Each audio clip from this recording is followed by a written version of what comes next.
they're not looking for any long-term, like, franchise-altering contracts, right? They're looking for rentals or players under 1 to 2 more years of remaining control that can get them through definitely the next 2 months, but maybe put them in a better spot heading into 2025. You're looking at 3 different areas, but you're more or less looking at the same style of contract. All right, so that was Katie Wu on with us earlier this week talking about what the Cardinals need to do to improve their weaknesses. They have 3 of them. 3 of them? Starting pitching, bullpen, and offense that need to be fixed. Let's isolate the bullpen because it's both sides of the bullpen. Sure. So you got 3 issues right now that are plaguing the team. Yeah, otherwise, the baseball team needs to be improved is another way of saying this. Otherwise, your team's there's not 3 good. aspects to baseball: offense and pitching, and starting pitching, and then the bullpen. The Cardinals need to upgrade all of it. So the question that I've got for you guys, and 314-399-9646 is the Air Comfort Service text line to get involved in the show. What can the Cardinals actually do to address those at the deadline? Like, what's realistic? What's reasonable to expect out of them? How many of these weaknesses can be fixed at one deadline? Because I was reading some of the quotes that came out yesterday, whether it's from Ollie Marmol or John Mozeliak, who's doing the media rounds right now. And Mo basically said, hey, we believe that we're going to be fixing this offense against left-handed pitching with our internal options. We'll see. We'll see if that's what they actually do, because there's been a lot of buzz about them potentially getting a right-handed bat. That's been the case for like 6 weeks now. Alex, when you look at what they're likely to do, what they can do to address this team, how many of these weaknesses do you think can be addressed? 2, and it's going to be a matter of how aggressive they want to be with those 2.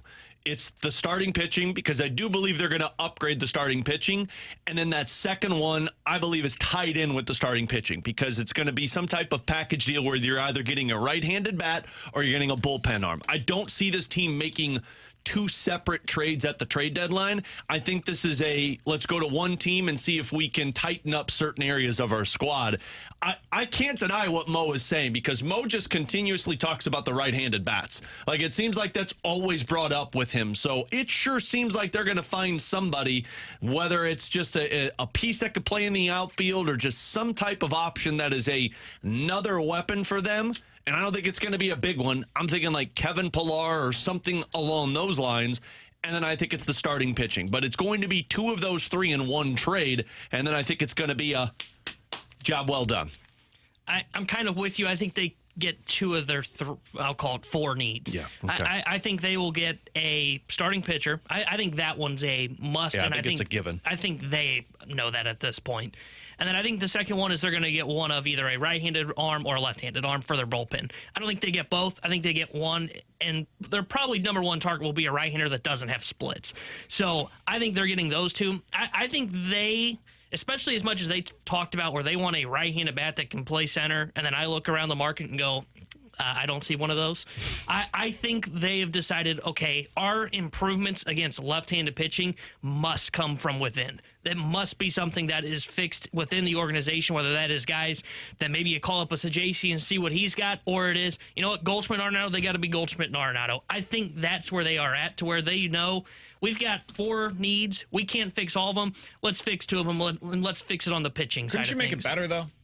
Like, that would be this is something that I've had a little bit of an issue with the way that people are talking about the Cardinals at the deadline this year. I've heard a lot of this. I've seen it on the text line. I've seen it in my mentions on Twitter. Well, BK, this team can't win the World Series, so why even improve? Why even go out there and send assets out to try to improve this roster? And my reason why I think they should do that is because you just don't know. Like, you don't know what October is going to bring. And is it likely that this team is going to win the World Series? Of course not. You can go bet on it if you believe they're going to. You'll make a lot of money off of that kind of a bet over on the Circus Sports app in the state of Illinois. Like, you could definitely make some money on those odds right now, but it's possible. Like, they're in that range right now of teams that give themselves a chance. And in order to do so, you can improve things on the margins. Like, you could go out there and I don't think anybody's going to get excited about overly excited at least, about a Mark Hanna or Tommy Pham or Lane Thomas or Kevin Pillar. Like, these guys aren't super exciting. Justin Turner. They help you. They make you better against left-handed pitching. And none of those players that I just mentioned, maybe with the exception of Lane Thomas, who could get a little something more than the other players that I named, they're not going to cost you a lot. Like, it'll cost you almost nothing. So yeah, go make one of those moves. I think the Cardinals' argument to that though is we don't know where we're going to play him. And why make a trade for a guy that's going to be on the bench? Where are you playing Brandon Crawford? You're not. Where are you playing Dylan Carlson? You're not. Where are you playing Matt Carpenter? You're not. Those are all motivational guys for the clubhouse. So I would totally push back against their argument, and I would push back against the notion that there's no reason to upgrade this roster. I think there is reason to upgrade the roster, and I'm not telling you that you got to go out and get. It's not Garrett Crochet or nothing. It doesn't need to be that for this team. So that's my right-handed bat conversation. I think they should and will. I think they should upgrade the right-handed bat. Fix your sentence. I don't see the reason why they would be against it, adding one of those names that I just mentioned. And for me, Mark Canha would be the guy that I'd be targeting. Mine's Canha or Tommy Pham. One of those two. I don't think you should add Kevin Pillar because I don't think there's a need for Kevin Pillar. I think he helps you, though. Like, if you get to that range, I think you've missed on a lot of other options. But if that's the bat that you add, I think he's better for what they need right now than Dylan Carlson. So you upgraded that spot in your roster, and that's what you need to do at the deadline. Make upgrades. And that would be upgrading that spot on the roster, in my opinion. On the pitching side of things, you desperately need to improve this bullpen. Like, it has to happen. If you do nothing else, you have to upgrade the bullpen, and there's going to be a ton of guys that are available there. That needs to happen. The rotation is, to me, where it gets the most interesting. The bat, you can get it for nothing. Like, even if it's Kevin Pillar, it helps you. Bullpen got to happen. You got to go do that. They do that seemingly every year that they're a contender. The rotation is where things get interesting because I think there's a lot of guys that are going to be available that are not legitimate upgrades for you.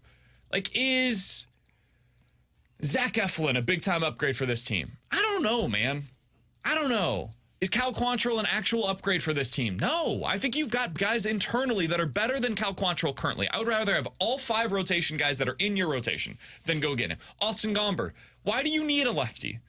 I don't have one. That's why. I don't see the need for that. So just keep the 5 guys that are in your rotation right now. Don't go spend assets on that. But if you're going to upgrade, cool, I'm into that. So that to me is the one that I would say, like, don't just do something to do it. You actually have the floor built into your current rotation. It's the ceiling that needs to be improved. And I agree with you. And that's why it's like if you trade for Tyler Anderson, cool, you can sit here and tell us that we upgraded the starting pitching, but you didn't. You went and got a body to put into your rotation. I think he's on he's in a different lane. Like, Tyler Anderson, to me, is better than some of the guys they have right now. I think he's better than one guy, Lance Lynn, and I think you already have somebody who's better than Lance Lynn, and it's Andre Palante. He's not better than Kyle Gibson or Miles Michaelis. To me, those two guys are going to be starting games 2 and 3 of a playoff series. Totally. And as we talked about yesterday, you can go do that, but I don't really care that your bullpen is elite because 1 through 5 means you might be a liability, which means you're relying on your offense to win you a baseball game. And unless you upgrade that, Anderson is the additional year of control. If Anderson was a rental, I'd be fine with it. If you're going to go get a starting pitching, it needs to be somebody who is starting game 2 of a playoff series. So you have to toy with do we start Gibson or Michaelis? Because 1 and 2, we feel very comfortable that we are going to stay in competition. But if you go out there and get Tyler Anderson, or if you go out there and get Cal Quantrill, you've done nothing. You can tell me that you upgraded your rotation, but you didn't. Because Andre Palante would be an upgrade over all of those guys, and instead you'll push him back down to Memphis. Yeah, I agree. It's got to be somebody that slots in at the number 2 spot, and I think they got to have swing and miss. Tyler Anderson doesn't have swing and miss, and like if I can look at their baseball savant page and go, whoa, that's a lot of blue. It's probably not that much of an upgrade, and it's fool's gold. So that's why I would say, like, even if Anderson was a rental, I would still say no because he's got to have swing and miss stuff. What wins in October? Mike Farron said it. I believe it too. You got to slug and you got to have swing and miss when it comes to pitching. So that's why, like, Eflin out, Quantrill out, Gomber out, Anderson out. Go get the guys that have. It doesn't have to be elite stuff. That's what I'm saying. It doesn't have to be elite stuff. Like, Fetty's not elite stuff. But what I'm saying is, you have narrowed down your group of players that you could potentially trade for to like 3 names. And one of them happens to be Jack Flaherty, who I think most Cardinals fans aren't interested in, and I'm not sure the Cardinals would be interested in.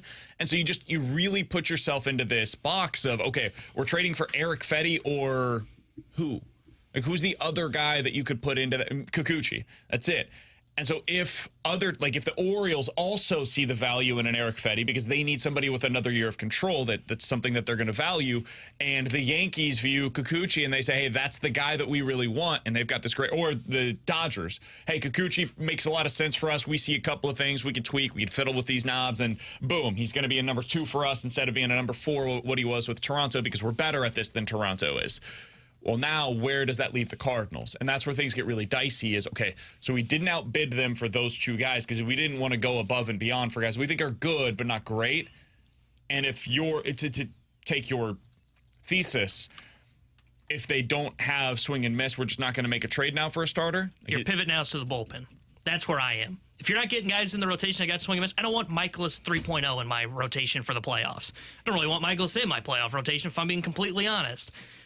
To me, you then pivot to the bullpen, and it basically becomes, all right, how are we winning in the playoffs? Game 1 and 2, Gray and Gibson shove, and then the bullpen does the rest from 3 and 4. That's what their pivot should be. The problem with all of this is when you fix one, this team is, all of their vulnerabilities are tied together. So when you try and fill one void, the other part is still exposed, which is why it feels like you have to upgrade all of these if you want to put yourself in a position to succeed because, as we'll talk about later, you're still not elite at anything. If you go upgrade your bullpen, now you're starting to talk a little bit more, but your offense is still such a vulnerability that if you can't get to the bullpen and you're close, that becomes even a bigger problem. The thing that I think is going to be most interesting is finding out, are the Cardinals ready yet to actually prioritize winning today? What I mean by that is I don't think they've done that with their roster, and it's time. It's past time, in fact. I think the All-Star break to me is when it's like, okay, now we need to – it's no longer about holding guys for roster management stuff. Like, it's not about us. No, now it's about winning. We got to start winning, especially when you're in the situation that the Cardinals are in where they're currently tied for the third wild card spot, just a half game up on the first team out, a game up on the second team. Like, it is time to push, right? And what we're witnessing with their roster right now is Giovanni Gallegos has no role for this team. Why? I like Giovanni Gallegos. We've been saying it for years, guys. Giovanni Gallegos was one of the most underrated bullpen arms in Major League Baseball for a few seasons. And the Cardinals rewarded him. They gave him a big contract, couple of years extension. Like, they gave him what he had earned. And now it's time. It's time to move on. He does not have a role. Yesterday they said, hey, I know that's not a great spot for Gio. Man, it's the only spot for Gio right now. You're down by 5. There is no spot for Gio in this bullpen. And what I get frustrated about is, okay, so they would tell you, well, we want to see if there's anything left there. There's not. We know there's not anything left, and it would be a shock to everybody if Giovanni Gallegos this time next week is still on the Cardinals roster. It would be a shock because they have to add to this staff, and he is the odd man out. He's the number one candidate to be DFA'd once you get past the trade deadline, and that's if they had a starter or a reliever. If they had both, to 100% certainty he's got to be gone. So why not start to churn that spot on the roster coming out of the All-Star break? Why not find out, hey, Jacob Osiokovic, I think that's how you pronounce his last name. Let's see what you got here. Hey, Gordon Graceffo, let's find out if you can be a reliever for us. See if you have something internally that can help you to avoid the trade deadline, right? Help you to avoid giving up assets to go get somebody that might already be in your system. They decided not to do that, and so they're going to have to trade for him. What are we doing with Dylan Carlson? This guy's not a center fielder. He's not helping you against left-handed pitching.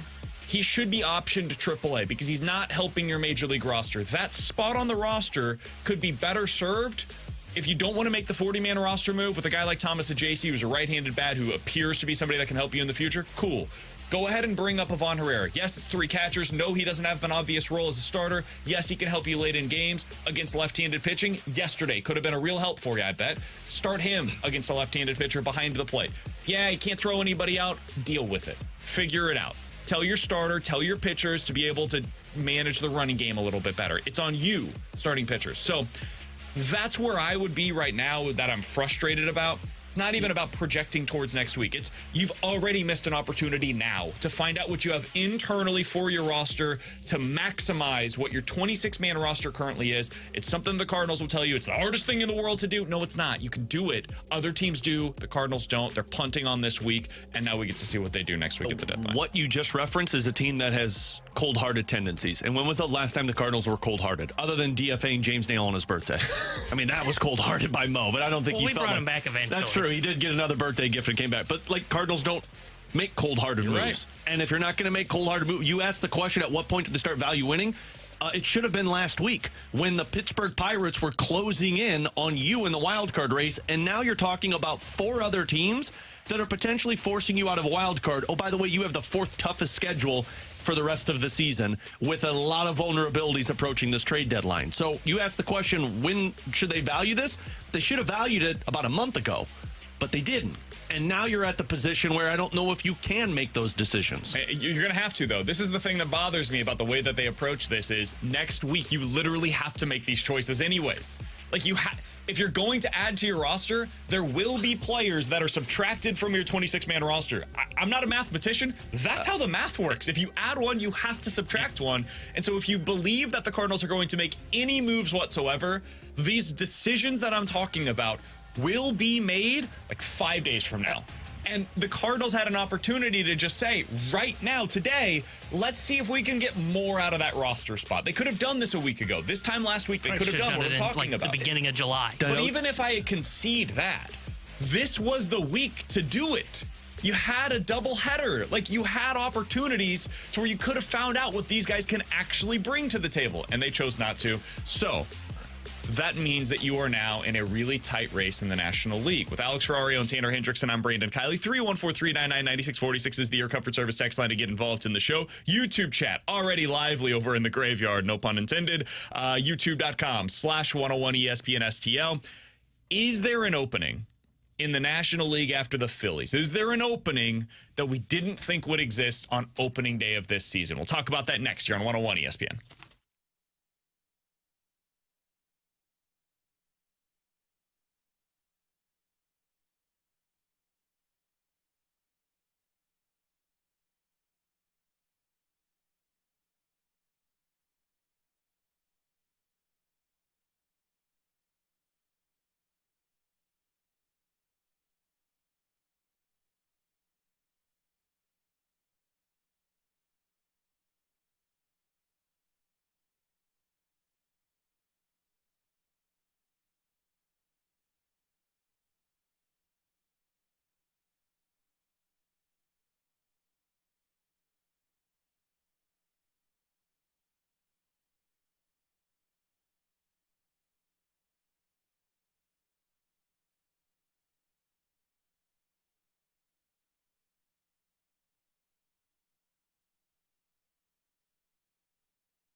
I think the St. Louis Cardinals need to take advantage of the landscape right now and really be aggressive at the deadline because the team is good enough to make noise, especially when you look at the Dodgers. The Dodgers aren't what we thought they were going to be.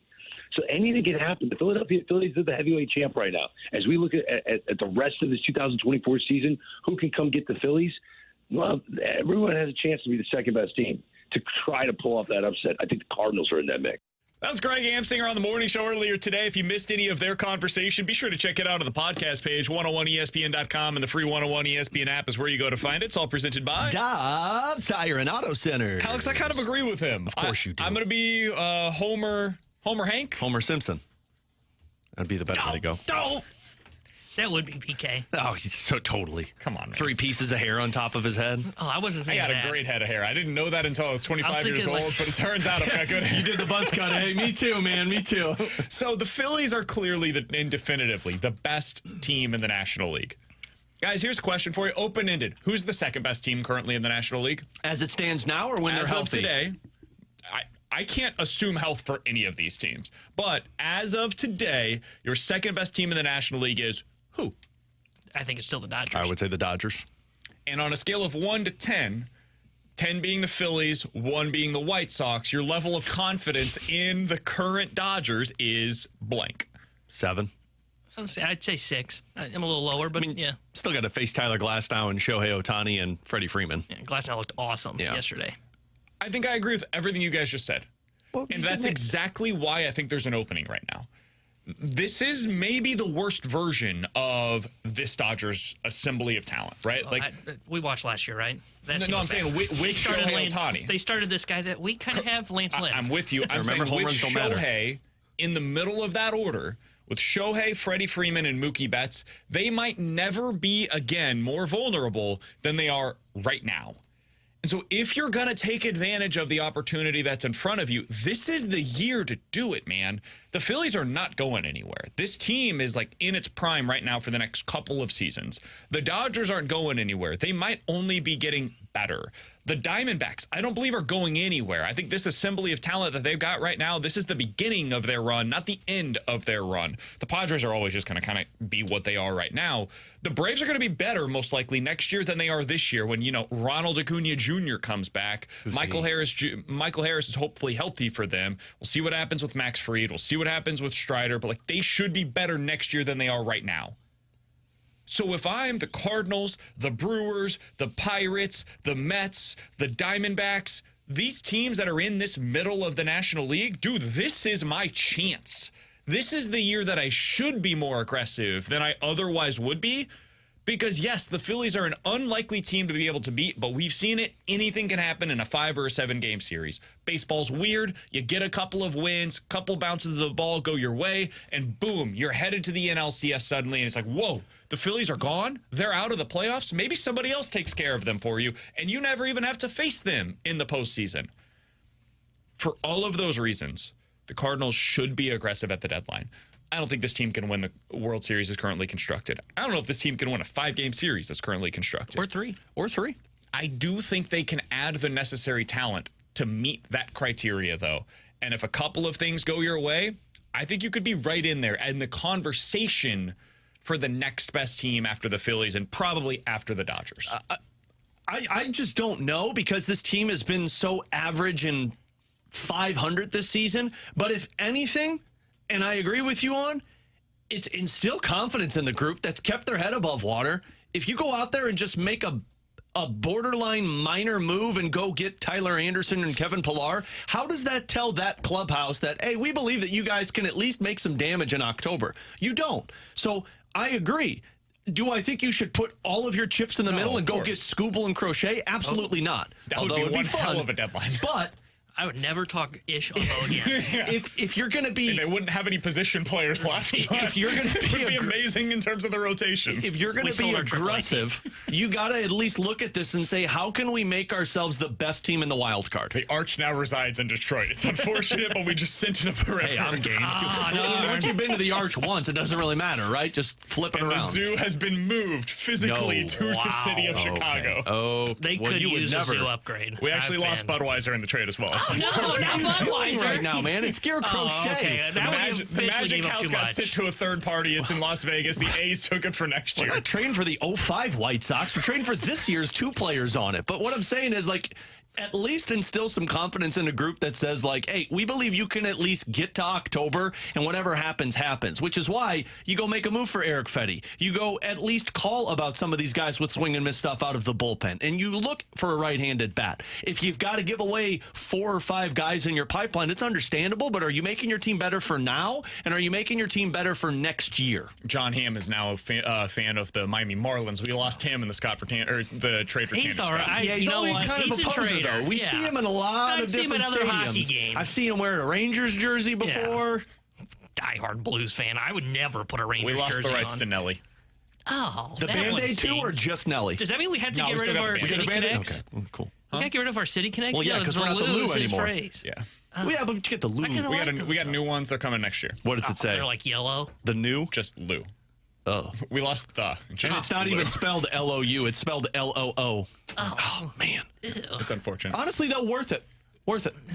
I think this is the year that you should be aggressive. So Greg Amsinger talked about what that could look like earlier today on the morning show when asked for his prediction of who the Cardinals will acquire at the deadline. I want to make this clear, by the way. This is going to be an organic reaction from Alex and T-Bone. They have not heard this yet.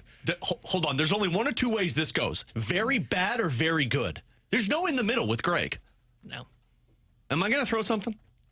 Here's Greg Amsinger on his prediction for what the Cardinals will do at this year's trade deadline. Ooh, that's so good. It's going to be a starting pitcher. I think it's going to be Tyler Anderson of the Angels. What the hell? That was bad. That was bad. Hey, at least he didn't say Austin Gomber. Could be worse. Like Jim Bowden letting it fly yesterday. Can I bring something up that I'm curious? You guys can help me out here. Are you going to defend Tyler Anderson?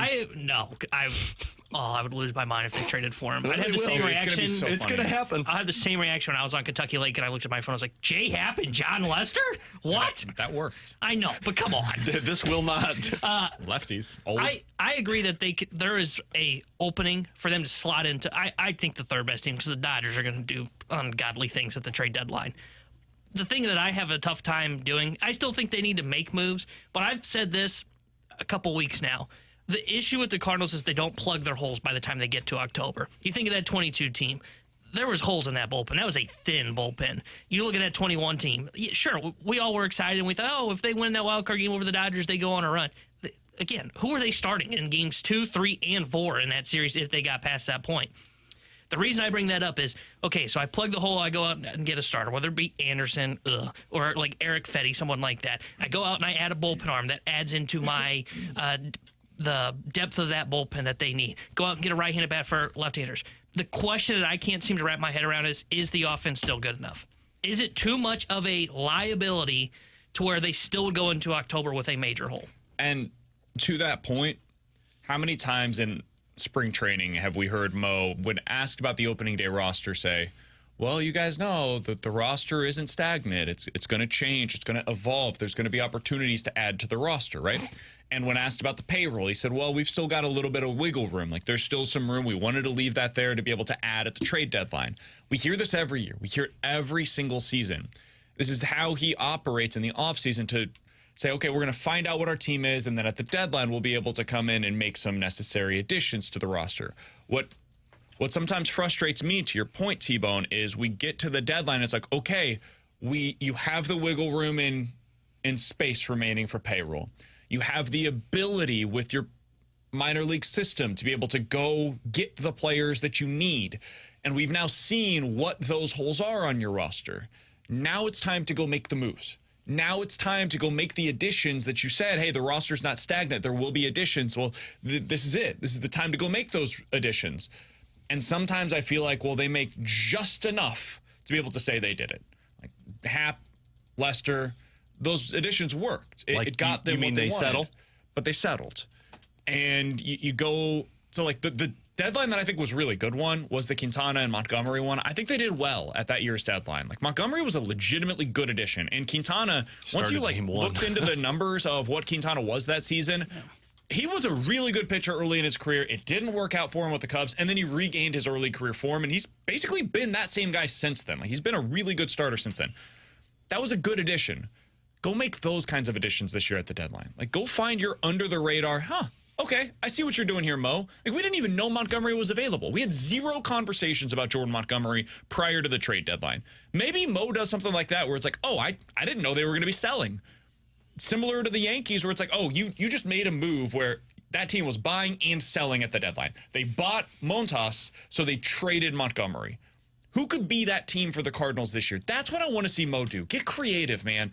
He very rarely is, but when he does get creative, like the deal for Nolan Arenado, that deal was easy in terms of the assets that they had to send out. There was a lot of creativity in what went into that contract to be able to make that deal work. When he gets creative, typically he's pretty good at it. Which doesn't happen very often. This is the year, Mo. This is the year to get creative at the deadline and to go surprise some people on what you're able to acquire. Forgive me if I don't believe it. It's fair. He's earned that. He's earned the skepticism. But if he's going to do it, this is the year to do it because there is an opening in the National League. And I know Tyler Anderson has a shiny 2.9 ERA this season, but nothing about that is real. He walks a bunch of players and he does not strike anybody out. Like if whoever trades for Tyler Anderson at this year's deadline is going to be disappointed by what he does down the stretch and will probably get a season next year similar to what he was last year with a 5.4 ERA. You know the team that could do what you just said in terms of the Yankees that could get creative? I wonder if the Dodgers become that team. In terms of they trade for a Crochet or a Skubal and they trade Bobby Miller away. I mean, that'd be fun, but I know he's been terrible. I know he's been terrible, but My answer right now would be no. because he has a 7 ERA this season. Yeah.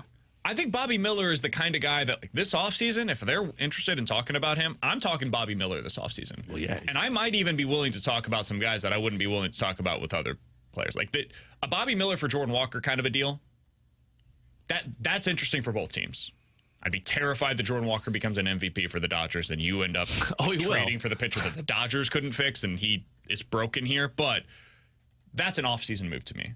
But at the deadline, if they're willing to sell super low on him and instead of Jordan Walker, you're talking about like a package deal of minor league prospects, I'd consider it. I don't think the Dodgers are going to be doing that. All right, coming up next, let's get into some NFL quick hitters here on 101 ESPN.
Terry Hendrickson here with a Sports Center update driven by Johnny Londoff Chevrolet and Johnny Londoff Autoplex. Cardinals fell to the Pirates yesterday 5-0 as they dropped 2 of 3 to Pittsburgh. They are off today before they start a 3-game weekend set here at home against the Washington Nationals.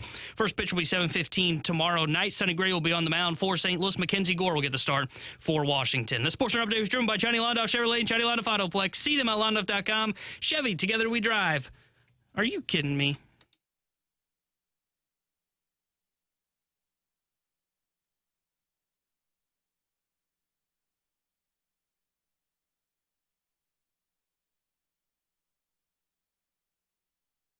With Alex and T-Bone on BK, let's dive into some NFL quick hitters. Let's start out with this. Guys, starting tomorrow, I think each and every week, we're going to do a Fantasy Football Friday segment. So if you guys are interested in some fantasy football advice, it was in the notes yesterday if you want to check it out. No, it wasn't. If you guys want any fantasy football advice, Fridays on BK and Ferrario are the place to be able to get it. We'll give you those each and every week. Back-to-back champion. Here on the show. Back-to-back missed the playoffs. Back-to-back second place. I say this begrudgingly. T-Bone's good at fantasy. Yeah. I hate it. It bothers me. T-Bone's good at fantasy. Because I beat you both years. When Alex pays attention to the draft, he's not bad at fantasy. Well, that was one time, and it was an auction draft, which I didn't understand how to do auction drafts. And at Alex the time, had the worst team I've ever seen in fantasy. That auction draft was so awful, bad. and I was giving a bath to my kid at the time. I'm also not sure Alex understands how to value quarterbacks in fantasy football, but otherwise, Alex is pretty good at it. The quarterbacks are a blind spot. Whoa. I'm sorry, who finished in second place last year? Checks notes? Ferrario did. No, you're right. You're right. The auction draft was bad for me. But again, I don't like auction drafts. I don't do auction drafts. I prefer auction drafts. I hate them. I was going to ask in our group if we wanted to do an auction this year. By the way, and you saying, hold on, no. Hold on. You saying I don't value quarterbacks. I value them fine. We had a 14 league player team. I think you undervalue league I think you and undervalue a super running flex. quarterbacks.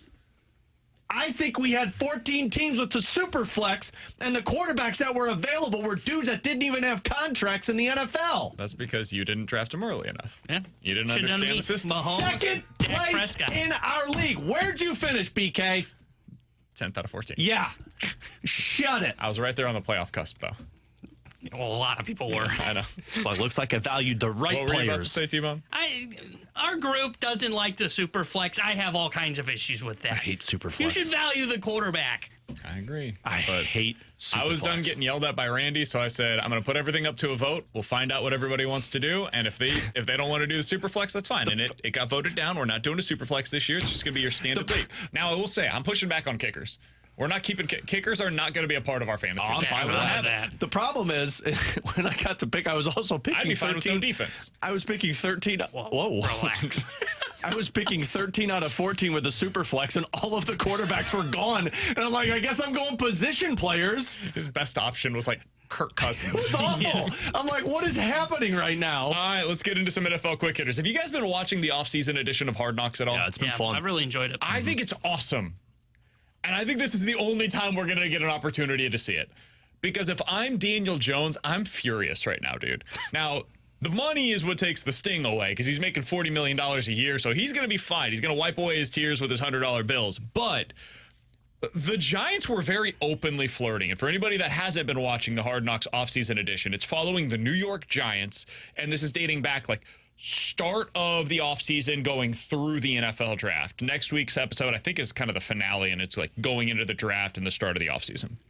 So they've gone through free agency at this point. So you saw all of the Saquon Barkley drama that took place. And now they're going through the draft process, and they very clearly wanted to move up for Jaden Daniels. They wanted him bad. And you can see Brian Dable's face when they decide, okay, I guess we're not going to trade up because the Patriots didn't want to. He's like, all right, yeah, we'll be fine with Daniel Jones.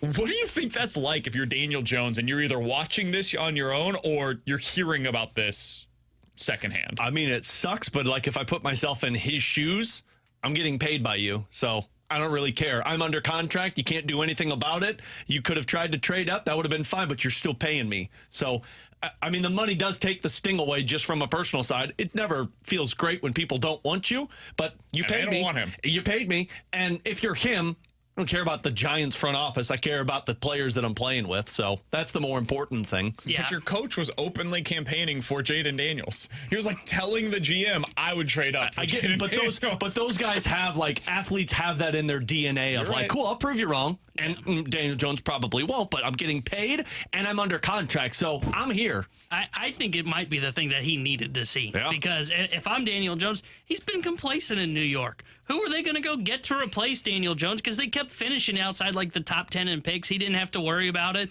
Now I'm looking at it and I'm going, and I think the GM said in the latest episode that they talked to Daniel Jones. I don't know how true that actually is. Just but, like it was telling Kirk Cousins we're going to get a quarterback. well, they should have had that conversation. But I think if I'm Daniel Jones, I'm going, man, you know what? This is it. I got to go prove it this season. I need to go be the quarterback that the New York Giants paid me to be, rather than the guy that's been sitting on the sidelines, not wallowing in my tears, saying, oh, man, the Giants wanted to move on. Everybody knows they wanted to move on. Now go out and prove why you should be the franchise quarterback of the New York Giants. Do you guys think we will see more of this in the future? As in Hard Knocks offseason edition? Or do you think this is going to be a one-and-done scenario? Because people like Saquon Barkley were blindsided when their phone calls were recorded, apparently. I think because of that, there's going to be I don't think you're going to see this type of offseason again in terms of the exclusivity of it. I mean, you can't deny the numbers that are going to be watching this Hard Knocks because it has been spectacular. The last few years prior to this, it's been like, man, okay, this one's been good because of that. But I don't think you're going to get that exclusivity anymore with the players and the ability to showcase that type of information. I think you'll see it moving forward. I think the NFL knows it's good that they have this. Even if some players are blindsided by it, surely Barkley knew the Giants were on Hard Knocks in the offseason. Like, let's not pretend like it's like, whoa, I forgot they were doing this. So I'll say they keep doing it because the NFL wants to be in the news cycle when they're in that dead period. And how do they do that? They have Receiver on Netflix and they have Hard Knocks on HBO. They're doing a pretty good job of getting all this content out because they've got the preseason Hard Knocks, they've got the in-season Hard Knocks, and now you've got the off-season Hard Knocks. You've got the receiver/quarterback. I'm sure they'll do something else this year for Netflix as well. They're Kicker. You've got the draft, you've got free agency, you've got the schedule release, which has somehow become a big thing for the NFL. Like, it is truly 365 days a year at this point for the league, and that's what they want. I love it. I think this is my favorite version of Hard Knocks is the off-season version because you actually see real stuff. I love that, like, dude, the Emperor wears no clothes on this show. I'm watching Joe Shane, their GM, and I'm like, dude, me, T-Bone, and Alex could do that job. I'm sure there's more that is not shown, obviously, on the television show, but he's just sitting in an office, shooting the breeze with his coach and his assistant GM. He's like, hey, what do you think? Would you rather have this guy or that guy? And they're not, like, looking at any sort of data or anything. They're just like, I think Jaden Daniels is good. Go get him. It's amazing. It's really fun to watch. All right. It really makes me think I could run the Cardinals at a deadline. You know, I would Mo's doing imagine that. baseball's a little different in this regard. Oh, you think Mo's got like his glasses on? He's looking at spreadsheets. I've got to imagine there's a little more that goes into the Wow, decision. look at that FIP when it's 60 degrees and It was cooler. interesting to see, like, the GM had zero influence in the negotiations with the players. They've got, like, a money guy that talks to all the different agents, which is interesting. BK said, I don't know ball, so I don't think I could. You don't know quarterbacks. It's different. I'm sorry, who said CJ Stroud was going to be awesome? You did get that right.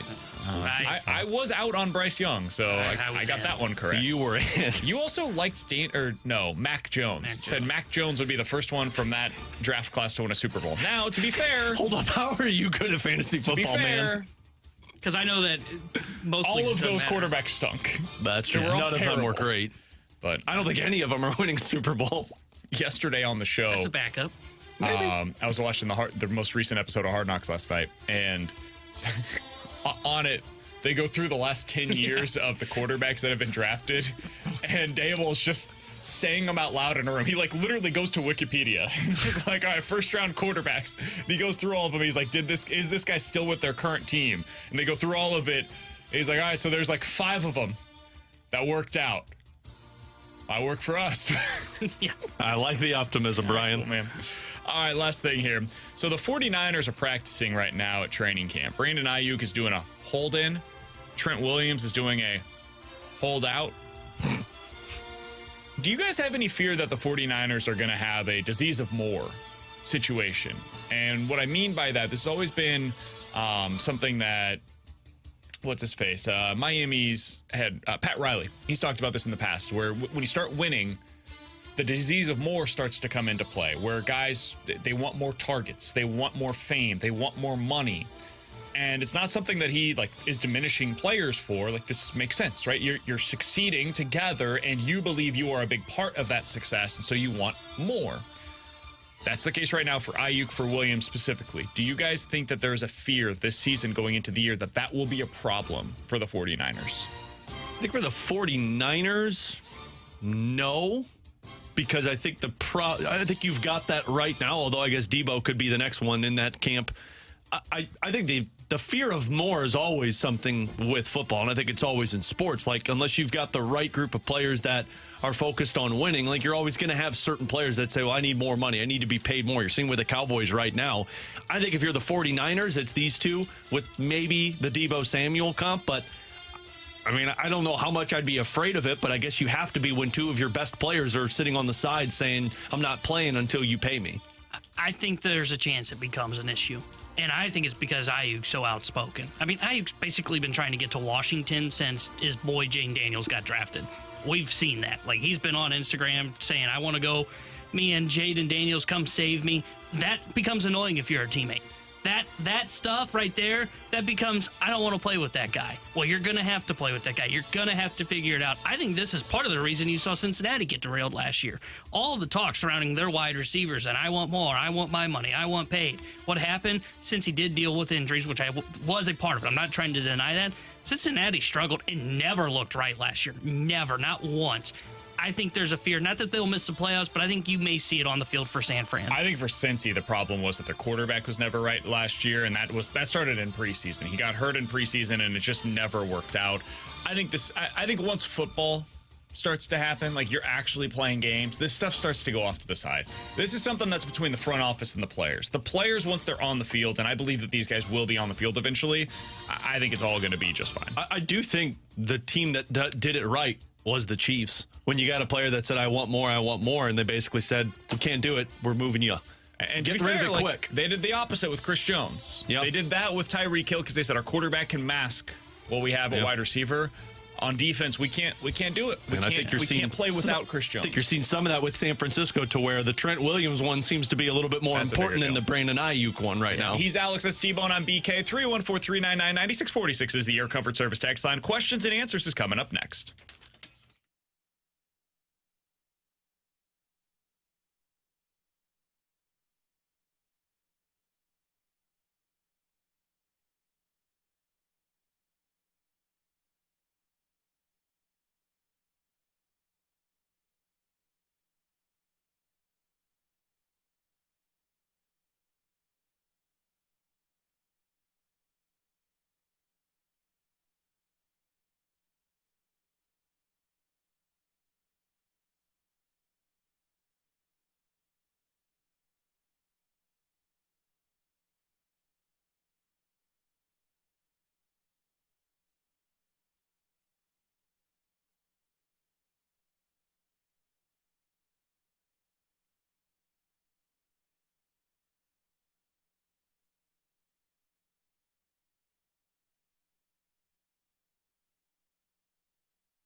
All right, let's get to questions and answers. 314-399-9646 is the Air Comfort Service text line. Questions and answers right now here on BK and Ferrario. This one comes from the 314. Guys, when Chaim Bloom takes over for Mo, pretty presumptive, but I think that's correct. What sort of game plan do you hope that he will have for the Cardinals' future?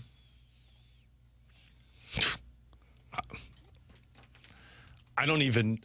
I would say don't be like Mo these last couple of years. That would be the game plan. Obviously, it's fixing the pitching staff, but it feels like that's at least started to turn in the right direction. I don't really know what I hope Chaim Bloom accomplishes, to be honest with you. Pitching development is the biggest. That's what mine was. It's just don't be the same guy that Mo is. I think you need some type of change when Chaim Bloom takes over. I think a lot of the issues that people have with Mo are actually ownership issues, and so you'll probably see that filter through to Chaim Bloom. I don't think Bloom is going to be in on the top of the market contracts because I think that's an ownership decision. I think the ownership holds them back from signing guys like Bryce Harper or like when Garrett Crochet, that type of a player becomes available. I think it holds them back from offering all of their prospects, for example. I just don't think this is I don't think this is a aggressive organization. And I think that's from the top all the way down. So I don't think you're going to see a lot of changes there. The one thing that I think they can absolutely change, and I think he already has to a degree, is their pitching development. How they go about it, what they value, some of the technology use, like those things that they've been really far behind on. That would be the number one priority for me, is just get them on track. Bring them out of the Stone Ages when it comes to their pitching development. Yeah, that was the big one for me, was pitching development. I think the other one would be, not afraid to take... They've kind of done this under the Mo and Flores era in the draft, but not afraid to take swings. I think they were aggressive in 2020 with their moves. Like Walker was big-time projection. Wynn was kind of a projection guy. But a lot of times, like even their third-round pick this year, who still is not signed, which is odd, is, a lot of guys that they draft he's a good major leaguer. Like, that's our projection for him. Go take those swings. Sure, it may fail spectacularly, or it could be you just drafted the next, superstar for the St. Louis Cardinals. 314-399-9646 is the Air Comfort Service text line. Guys, do you think that the Cardinals could claim James Paxton or Ty France off of waivers? Feels like their kind of move. I don't think Paxton makes any sense for them at all. Yeah, don't claim Paxton. I mean, he leads the league in walks. Ty France was officially designated for assignment last I checked, so he went through waivers. Nobody picked him up. He's about $7.5 million is what his contract is this season. So they can now work out some kind of a trade potentially. Him going through waivers tells you there's almost zero value, so he's not going to get a lot for them. I would consider it. With Ty France. I think there's better options. He's a right-handed bat, basically purely first base / DH option for you. Doesn't have a ton of pop against lefties, but does have pretty good. He's on base. He's strictly a DH too, because he can't play the first base can play the outfield. Yeah, I think I'd want a little bit more. Yeah, my goal would be getting something better. If they don't think that there's anything out there that really helps them. Going back to our opening segment, don't completely rule out upgrades just because you want to get a great one. If he makes you a little better, go get him. I do think that one of the areas they should look to improve is claiming a guy who's been DFA'd, because then you're not selling assets to get all of these things, and you can fix multiple areas. I don't know if that's a pitcher or a position player, but you should be looking on that waiver wire at some point. Yeah, I think he could make sense to where if they really want to revamp their roster, quote unquote, bring him in, you move on from one of those left-handed bats that have no role on your roster, Crawford, Carpenter. He could take the role of Carpenter. Carpenter's positionless and plays first base, and not really, but you can take France, have that role, and then the outfielder you trade for takes the Carlson role. All right, last thing here. On a scale of 1 to 10, we'll do this quickly. We'll get to the Cardinals' best trade chips on the other side. On a scale of 1 to 10, how would you rate Ollie Marmol's performance this year? I would go like a 7.5 or an 8. I think he's been pretty good. I think there have been moments where you get frustrated by some of the things that he does. But overall, I think he has been an asset, not a liability. So I'll go 7.5, 8. If you want me to have a firm number, I'd go 8. I'd say 6. It's kind of where I was. I think because the team has been average, I think he's been a little above average. Yeah, I'd go 6. I think there's been times with their pitching decisions that have been odd, and then I just totally disagree with how they've handled Sonny Gray And a their couple, fear I've of disagreed injuries. with the Matthew Liberatore handling, too. By the way, somebody asked about that. So the reason why you went to Matthew Liberatore yesterday, we've gotten a little bit more information on this. So 3 of the guys that could have pitched that game are on the injured list right now in AAA. That includes Kloffenstein, Thompson, and Roberse. They're all on the injured list right now. So they were completely unavailable for you, not options yesterday. Kloffenstein was just placed on the IL this morning. Graceffo technically was not down long enough. He would not be eligible to come up from his last option until tomorrow. So he was not eligible to be recalled for yesterday's game. The one thing they could have done, and T-Bone mentioned this to us earlier today, they could have had Graceffo start one of the games on Saturday in that doubleheader, and that he could have been their 27th man and not call up Kyle Leahy. And then what it would have done is pushed one of those starters from Saturday to Sunday, and now you don't need a starter, a spot starter yesterday. Yeah. That was the one option they did have, and they chose not to do that. Once they chose that for the doubleheader, it became apparent that they needed Liberatore to start yesterday. They had no other options yesterday. They would have had to have made that choice on Saturday. So that's why they went the way that they did. They had no other options, literally none, on the 40-man roster that could have been eligible to pitch for them yesterday as a starter. All right, coming up in 15 minutes, we're going to play a matchmaking game. But next, who are the Cardinals' best trade chips at this year's deadline? We'll do that next here on 101 ESPN.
With Alex and T-Bone on BK, so who are the Cardinals' best trade chips at this year's deadline? That's something that we're going to have to start talking a little bit more about as we get closer and closer to this year's deadline.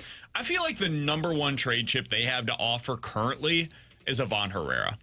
I don't know how you guys feel about this, but after seeing the way they've handled that position this year, I think they just value defense too much behind the plate to ever fully invest in Ivan Herrera for what he is.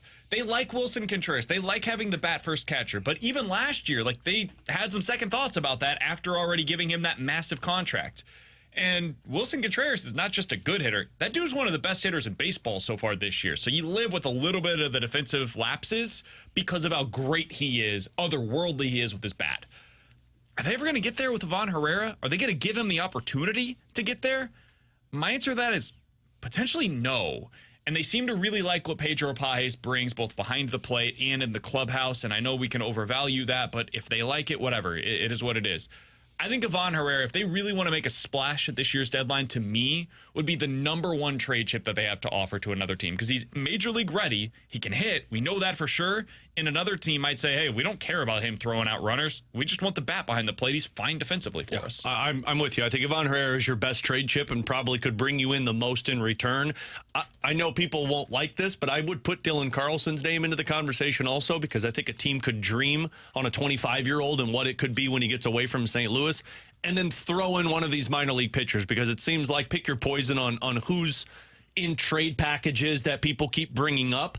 But I believe you're looking at one of those three options as the centerpiece for a trade. Yeah, I agree that Herrera is probably trade chip number one, and I've really started to believe that now that Pages is on like an 11 or 12 game hitting streak. Because my one concern with him was his bat's like so far behind, it's not even major league ready, and he's now starting to adjust. And I don't think he'll ever be a above league average hitter, but can he be like Andrew Kisner was like in 2022? Serviceable backup catcher that hits like 210.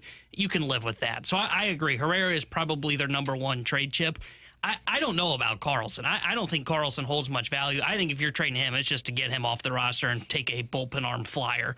I think the other one, and this is where I don't know where they are on Thomas Saggese. I think Saggesi's a guy that will carry some value. I mean, he's fourth among their top 30 prospects according to MLB.com. And what is the role for him long term? Now, maybe they would say, well, he's going to take over Tommy Edman's role as a super utility guy, but he's not up here yet. He's starting to heat up a little bit. I just feel like he's a guy that I don't know what his future is with the Cardinals organization. I think he's up on my list in terms of some of their top trade chips. I would agree with that. It's either him or Prieto. One of those two, I think, could be a piece in a trade package because I don't know how many of those guys you need now that you drafted J.J. Weatherholt. Yeah, that's a really good point. Also, Prieto has no real splits, but he's a left-handed bat.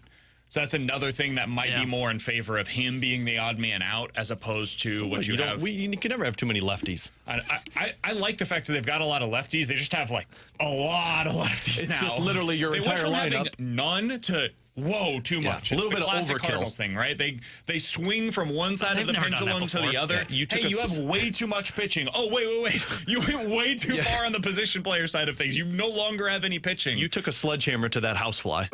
And I don't necessarily mind that approach, but you also have to still keep some of that other stuff. So the other thing that I would say is like just pitching in general. The guys that have stalled out at AAA right now, like it's becoming increasingly clear this team does not value Gordon Graceffo for whatever reason. They might be dead wrong on that, but they don't seem to value him, and I think he does have some value out there. It seems like at a minimum, somebody else could bring him in like tomorrow. A contender could bring him in as a reliever. So even if you flip Graceffo for a lower level, higher upside prospect, that's something maybe you do either at this year's deadline or in the offseason. He's one that I would specifically specify, but Roby, McGreevy, Jerpy, Roberse, like all these guys, I think kind of fit into a category of, okay, if somebody calls on them, you're not necessarily immediately saying no. We mentioned Saggese and Prieto.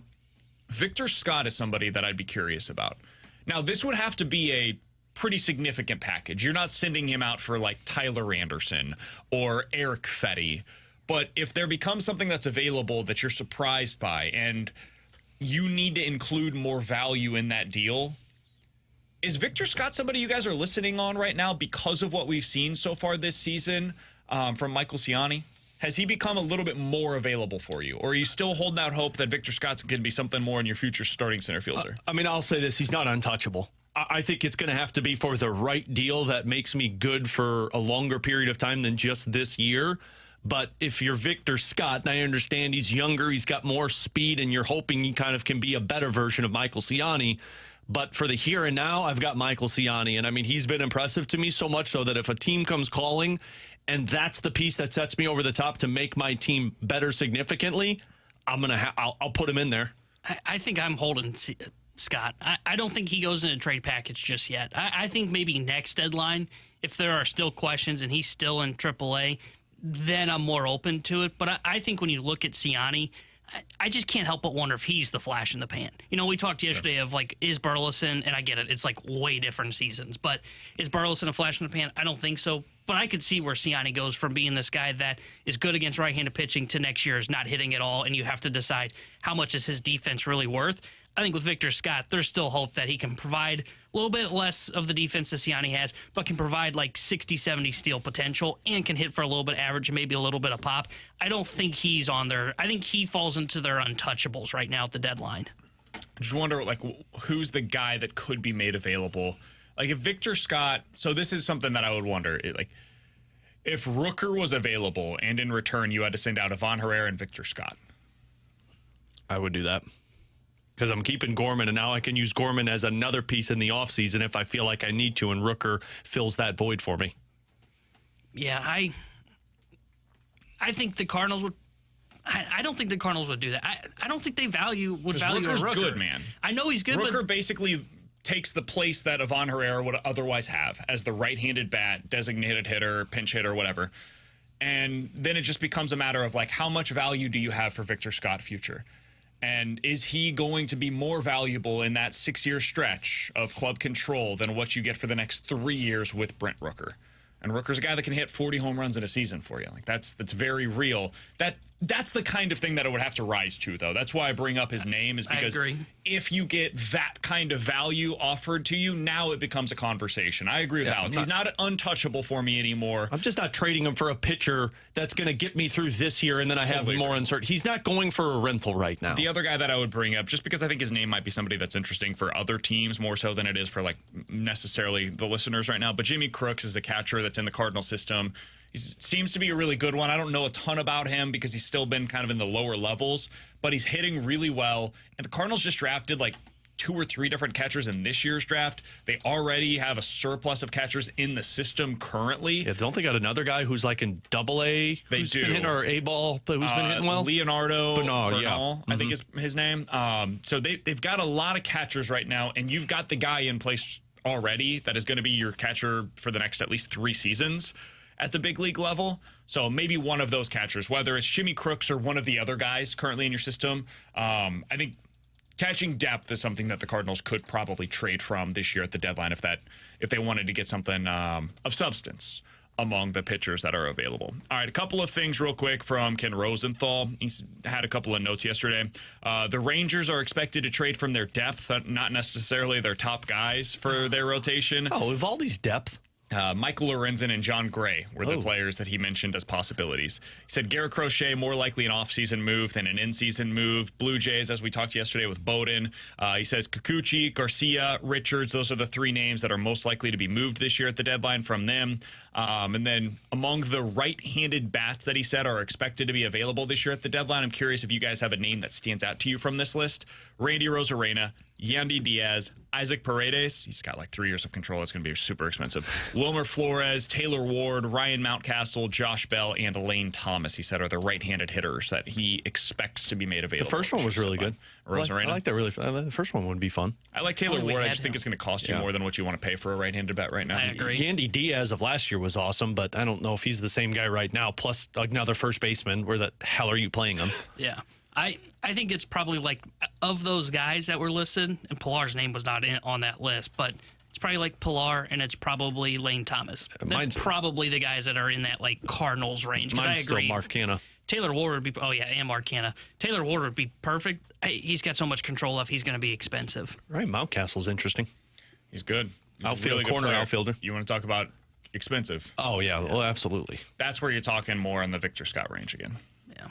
but they probably don't want Victor. I was gonna say. So I was reading today that they want bullpen help, and I think they're gonna if they trade him, it'll be like Tanner Scott. Oh, hey, we got Giovanni Top-end Gallegos. bullpen arms available. Yeah. Good luck with Who that one. says no? All right, coming up next, we're going to play the Matchmaker game. Yeah, right. I've got some dating profiles, if you want to say, I'll call them that way. Just profiles on pitchers. Starting pitchers that are expected to be made available this year at the deadline. I'm going to read out the profile. Alex and T-Bone will decide, and you can do this at home as well. Are you interested? Are you interested in making the deal? Or are you just out on this guy? You tell me your answer, then I will reveal on YouTube, youtube.com/101ESPN, 101ESPN. I will reveal who the player is, and then we can have a conversation about whether or not that was the expectation. We'll get into that with the Matchmaker game next year on 101 ESPN.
With Alex and T-Bone on BK. All right, we're going to play a matchmaking game here on BK and Ferrario. T-Bone's I've looking come for up love. with profiles for a bunch of different starters that are expected to be available this year at the deadline.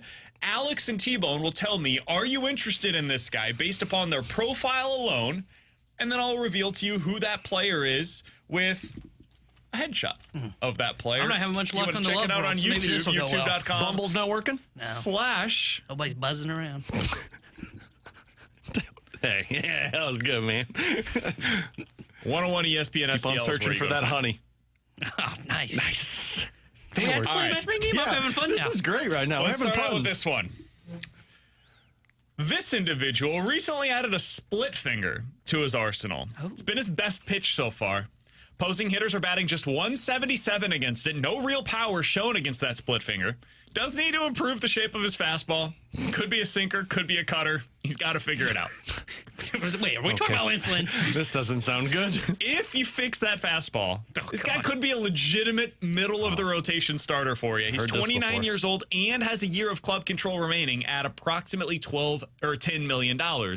Guys, are you interested in this 29-year-old starting pitcher with a split finger? Does he have swing and miss stuff?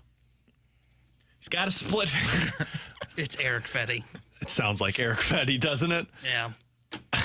I mean, the profile you just painted for me, I am not interested in, but unfortunately, I think there's not much else out there. I'm going to say I'm not interested in this because the what-if game is very scary. I will say this, and I think this is why when you mentioned, like, fix his fastball, which It's not an easy thing to fix. I will give Dusty Blake credit. He can't add swing and miss like the Cardinals thought he could, like wave a wand and do that, but he has fixed pitchers in the past. Look at Jordan Hicks. Yeah. I'll That's a good say point. I'll say I'm in. I think Dusty could work with him. I'm with it. It's Cal Quantrill. Oh, son of a. Yeah. I just mentioned Cal Quantrill. That's his profile right now. 29 years old. He has a split finger. I was surprised by the results on it. It's really good, guys. The split finger for him has been a good pitch. If you look at like the Stuff Plus metrics, it's one of the better split fingers in baseball this year. Now, everything else is bad.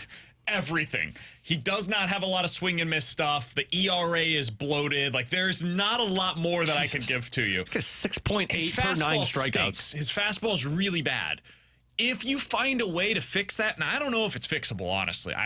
He's been to multiple teams at this point. If it was going to get fixed, I would think it would be done by now. But I'm glad I said I'm out on that guy. that's his profile. The one thing that worries me about the fastball, and again, like I probably, sorry, Dusty, I just gave you this guy.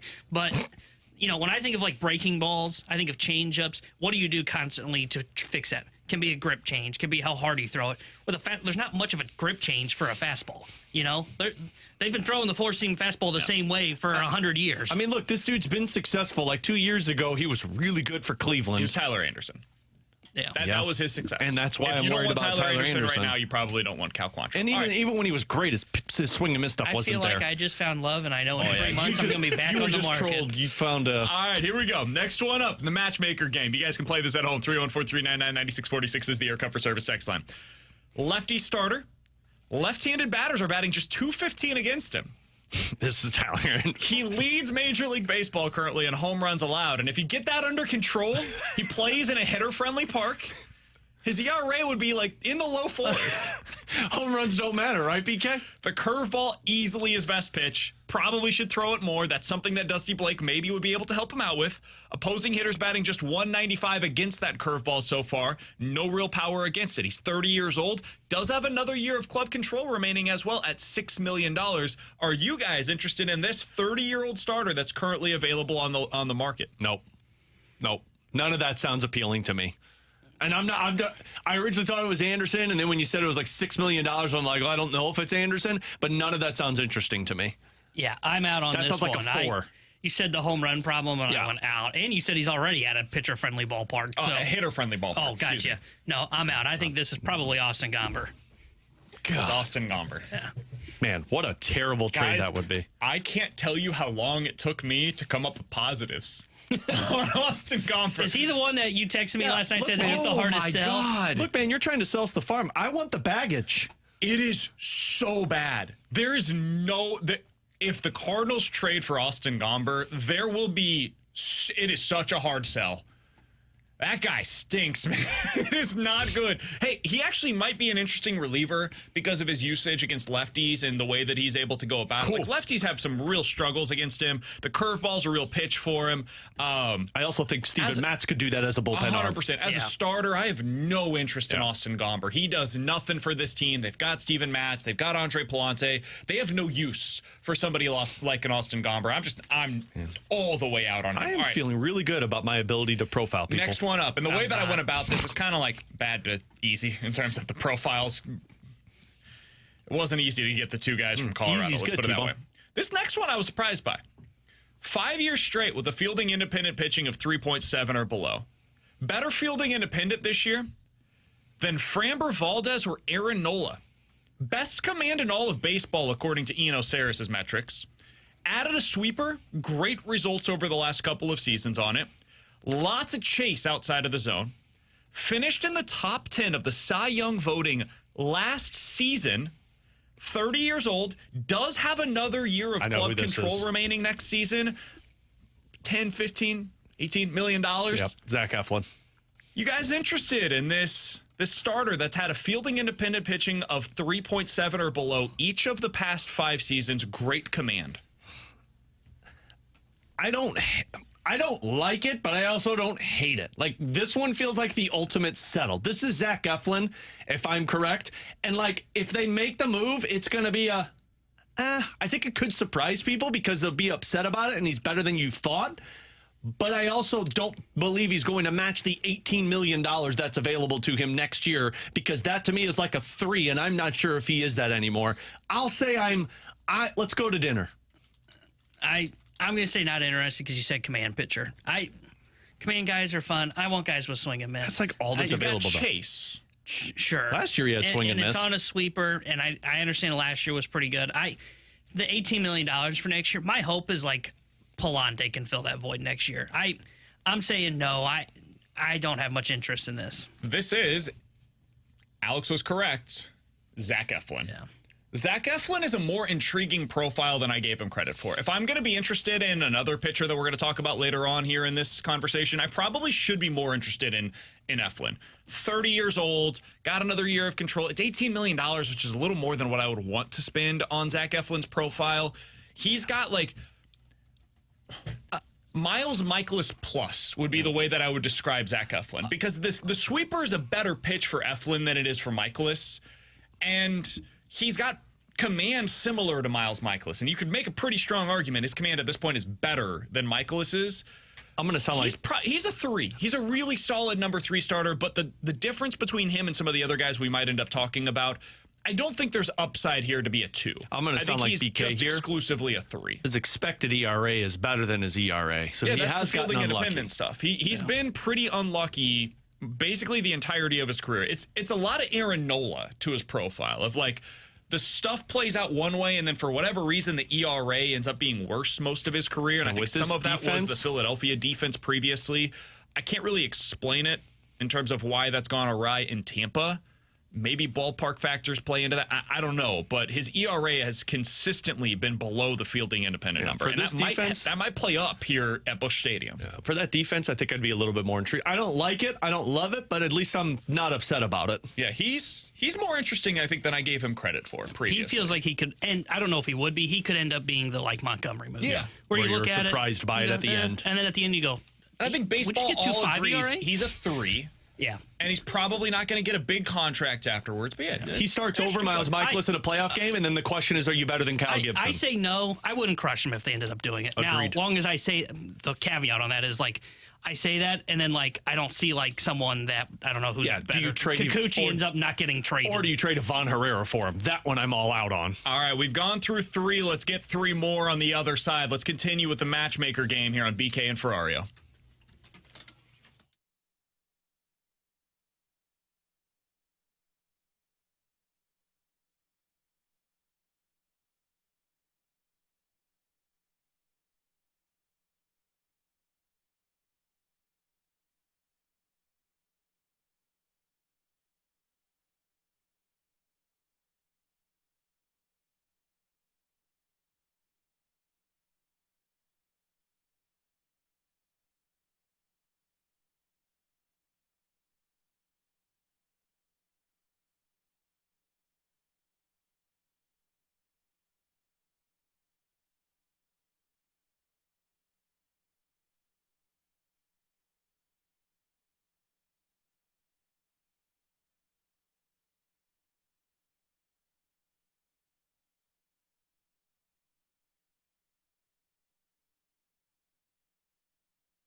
Terry Hendricks New York Sports Center update driven by Johnny Londoff Chevrolet and Johnny Londoff Autoplex. The Cardinals fell to the Pirates yesterday 5-0. They are off today before they start a 3-game weekend set here at Busch Stadium against the Washington Nationals. Tomorrow night, 7:15 will be first pitch. Sonny Gray will be on the mound for St. Louis. Mackenzie Gore will get the start for the Washington Nationals. This Sports Center update is driven by Johnny Londoff Chevrolet and Johnny Londoff Autoplex. See them at londoff.com. Chevy, together we drive.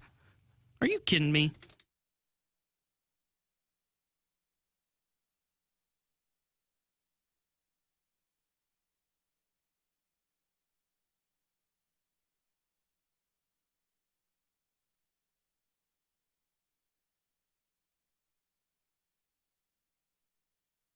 All right, we're continuing with the Matchmaker game here on BK and Ferrario. We're stealing this from the Fast Lane. They do this sports six-pack for 2 segments. We're doing the Matchmaker game for multiple segments. If you missed it in our last segment, basically I'm going to read a profile of a starting pitcher that's expected to be traded this year at the deadline to Alex and T-Bone. You guys can play along at home. 314-399-9646 is the Air Comfort Service text line to get your thoughts in on some of these pitchers. Read a profile about them. You tell me if you're interested or not over on the YouTube, youtube.com/101ESPN I'll put the picture up of who that player is that I just read you the profile of, and we'll continue our conversation from there. All right, next one up. This pitcher is top 15 in Major League Baseball among starting pitchers in ERA so far this year. Qualified starters, top 15 in Major League Baseball in ERA. I know who this is. His fastball averages out around 94 miles per hour.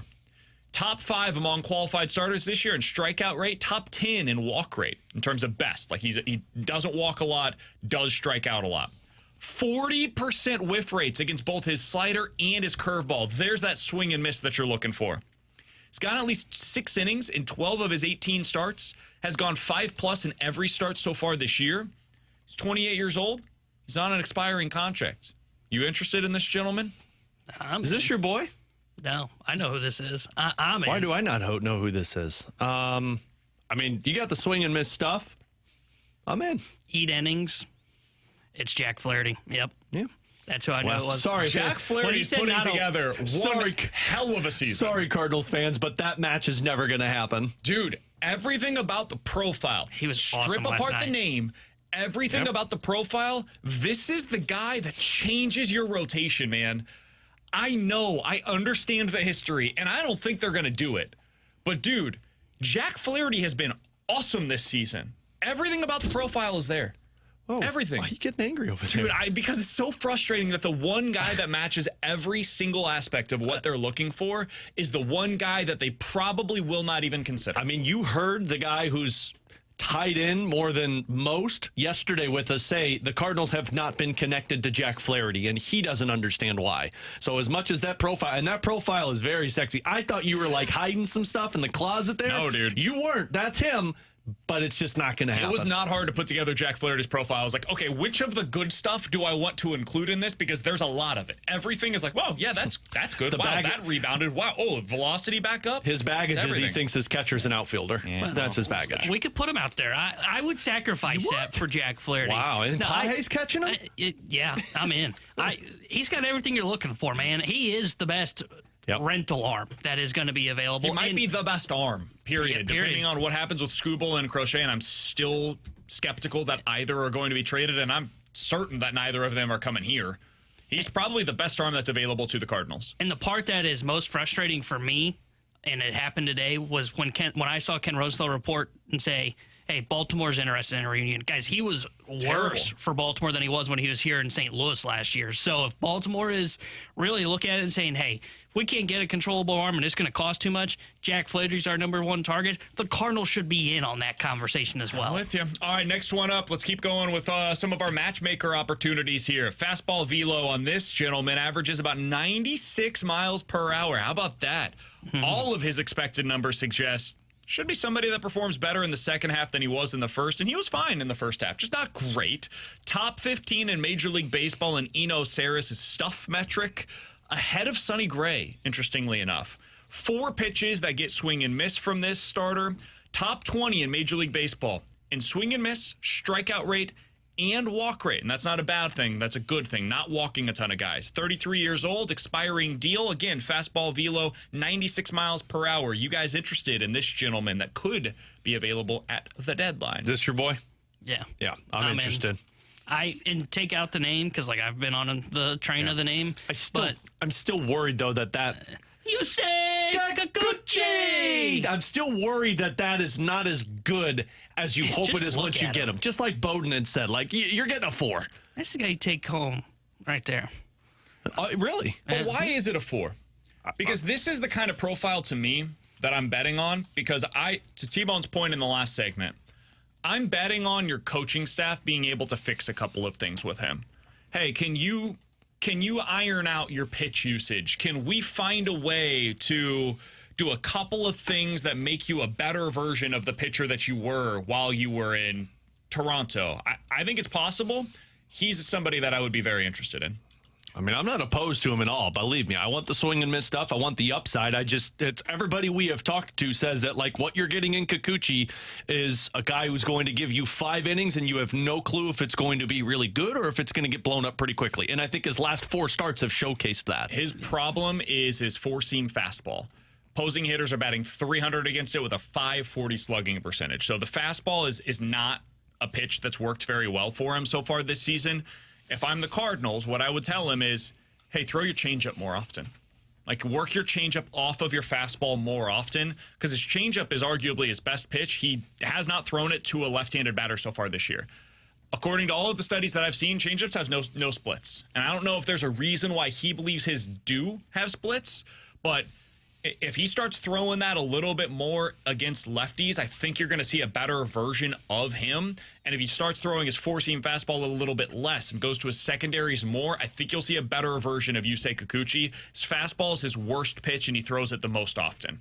That's something that I think Dusty Blake would tell him, don't do that anymore. We can make you a better version of yourself. He also hasn't changed teams, so we haven't seen another team get their hands on him to see what that change in usage would look like. Some of these other guys, we have seen that, like Zach Eflin. He went to Tampa Bay. They got the sweeper. Hey, I want you to throw this. He's become a better pitcher because of it. Kikuchi, to me, is a guy that I would be curious about. And I think the most important part, to your point there of... I'm curious. That was bad. That was so bad. Not only was it bad, but I stumbled on it. Yeah. You stuttered on a stutter. Gosh. Damn. I'm curious. The one thing that does make me really... I'll see you, folks. The one thing that does make it more interesting with him is I mentioned with, I don't remember which starter it was. It might have been Quantrill, of where it is, hey, Dusty can't teach swing and miss, which is what the Cardinals thought when they first hired him. Can we get Michaelis to have more? No, he's not going to have more. What's nice about Kikuchi is you said all the stuff has swing and miss. Yeah. So if you just kind of fiddle the knobs a little bit and fix what his arsenal is and how he's using it against lefties Also, and righties. getting out of the AL East, I would imagine, is probably a good thing for him. And it's a pitcher-friendly ballpark as well. I am 100% in on Kikuchi. I think he would be a perfect guy to bring in here and have Dusty Blake work with. All right, last match for you guys. This one is a top 15 pitcher right now in Major League Baseball in ERA. Better ERA, actually, than Garrett Crochet, Max Fried, or Aaron Nola. Same number of quality starts on the season as Framber Valdez and Bryce Miller, 2 guys that we've talked about in the past. Slider grades out better than Dylan Cease's based on his stuff metrics. 31 years old, another year of club control at a totally reasonable rate. You guys know who it is. Are you interested in that profile? No. What you didn't mention was swing and miss. I did. Slider grades out better than Dylan Cease's based on the stuff. It's all a facade. Yeah. It's all, ooh, look at the magic we're pulling off. And then when you get them, it's just reality. I mean, if we're going off of what that profile is, and that's what we're doing Top right now. 15 in ERA, same number of quality starts as Framber Valdez, a better slider than Dylan Cease. I mean, club control for another year. The profile would be absolutely. 31 years old. The profile would be absolutely. Plus, you get another year of control with it. Yeah. But problem with the profiles, it we reads know all the your name. goods and not your negatives. Yeah. It's Eric Fetty. Oh, I thought it was Tyler Anderson. Oh, no, it's Fetty. Oh, really? Yeah, that's No. what I thought. That's why like It's Fetty. It's just, I'm very worried this is Miles Michaelis to where it looks good now, but boy, next year that is not going to be the exact same, and you are such a tied bad to thing, it. though? At $7 million, I wouldn't even worry about it if next year it's I just think you got a lot of Miles Michaelises then in your rotation. fair. The reason why I don't really care about next year, honestly, you could even trade him in the offseason. Like, that guy's still valuable in the offseason. You're going to pay a hefty price for a guy that you're going to trade in the offseason? Yeah, I mean, that guy's going to be a bidding war. yeah. I don't know if you get the same return of what you're paying Probably for not, Eric but the Fetty. return. But what I'm saying is like you're trading for the rental, and then you're offsetting that cost a bit by trading him again potentially in the offseason. I'm not telling you they will or should do that, but that's something you could do if you're in the Cardinals spot. We've seen it done before from teams. You get the rest of this season. He fills a need for you. And then if you don't believe in the profile for 2025, maybe another team does. And he's cheap, so you can send him to one of the – like you could send him to the Rays. And the Rays would be like, all right, cool. We've got that spot in our rotation for $7 million while we're waiting on some of our guys to come back from the Tommy John surgeries. I like Eric Fetty. I'm in. Yeah, I'm in as well. I would buy into the profile. Yeah. I mean, you mentioned, he's got a low ERA. He's got the slider that he gets some swing and miss on. And the Cardinals love the slider, as we've seen this year with their bullpen. Now, I don't know if that plays into their rotation as much, but you bring him in, and like you said, if it goes poorly, or you say, you know what, we got too many similar guys like this, you can get creative in the offseason. Every team can afford $7 million. Well, not Oakland, but 29 of the 30 teams can. I will say this. If you've got a concern, and T-Bone, we can take that bet down now. If you've got a concern about Fetty, it's probably because of the sinker. The sinker is not a great pitch. It's averaging about 93 miles an hour. He's been really fortunate with his sinker so far this year. If you're looking at all of the batted ball metrics, he's getting lucky. He should be giving up a batting average of like 265. It's closer to 230. Should be giving up a slugging percentage in the 400s. It's 340. So he's been very fortunate on his sinker.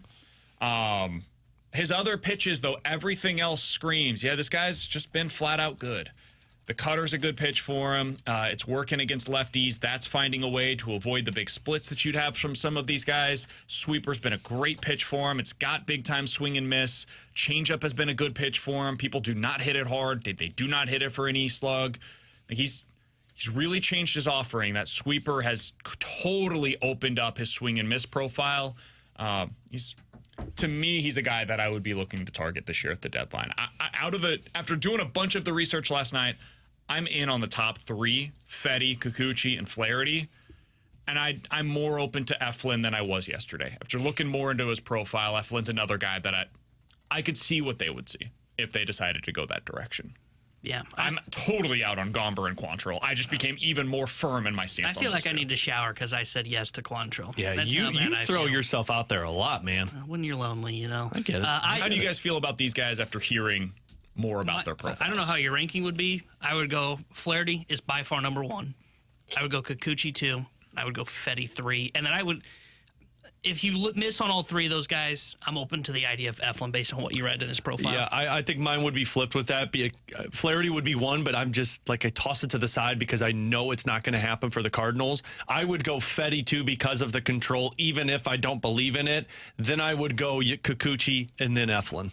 Because I don't think Eflin's bad. He's not we got to get somebody. I think Eflin is an upgrade. Eflin makes you better because I think with Eflin, you're pushing Michaelis, Lynn, and Palante all back, and now you're talking about a competition between Gibson and Eflin. He's like an off-season upgrade from this past. And the reason I say that is because, is it an upgrade? Yeah. He's an upgrade over Lynn. He's not the upgrade you should do. We said that the Cardinals needed 2 starters in the offseason over Michaelis. They ended up getting it, but at the time we didn't feel that way. Getting Eflin isn't the upgrade over Gibson. He's an upgrade over Michaelis, which is, again, a bare minimum How would you upgrade. compare the Fetty or Eflin trades to what they did with Monty and Quintana at the time? Would you feel better or worse about Fetty/Eflin than you did about Monty and Quintana when they made those deals? If they did... if they just traded for one of those two guys, okay. Are you feeling similarly better or worse than you did at the time that the Cardinals traded for Montgomery and Quintana? Individually, how you felt about those trades at the time that they made them? Probably similarly, although I had a lot of it. I had a lot more excitement for Montgomery than if you tell me you get one of those guys. But I think they're pretty darn close. Yeah, I think Eflin's the one that if you get, you're not going to be happy, but at the end of the season, you'll look at it and you'll say, that was better than I expected. Because I feel like what we did with Monty is, we have so much revisionist history of what he became as opposed to how we felt at the time. Because at the time, I think there were a lot of people that were like, oh, it's a good move. And I think that's kind of how the Fetty or Eflin deals would be viewed. Good move. Got a little better. Yeah. Not super exciting, but yeah, I can see what they're trying to do here. I think I would view them very similarly to the way that I viewed the Montgomery move. That doesn't mean it would work as well as the Monty move did. I think it's the move. You mentioned certainty. I think it's the move to where you make it, everybody looks at it and says, okay, it probably doesn't fail. It's either going to be good or it's going to be great, like the Monty and Quintana one did. That's kind of how I would feel about it. Yeah, I think somebody on the text line said, could you guys get any relievers in a package with these guys? I think all of the pitchers that we just mentioned, Eflin, Flaherty, Kikuchi, and Fetty, given the teams that they're coming from, could include a package with a reliever. Like Fetty could be a package with Brebbia. Kikuchi, they've got a couple of relievers Garcia that they're or probably going to be trading. I think Flaherty is an obvious one. Chafin has been a guy that I've been curious about for the Cardinals for a long time. I think he would make a lot of sense in a package with Flaherty. And then Eflin, the Rays apparently have a couple of relievers that they're listening on. And I don't think Fairbanks will be one of them.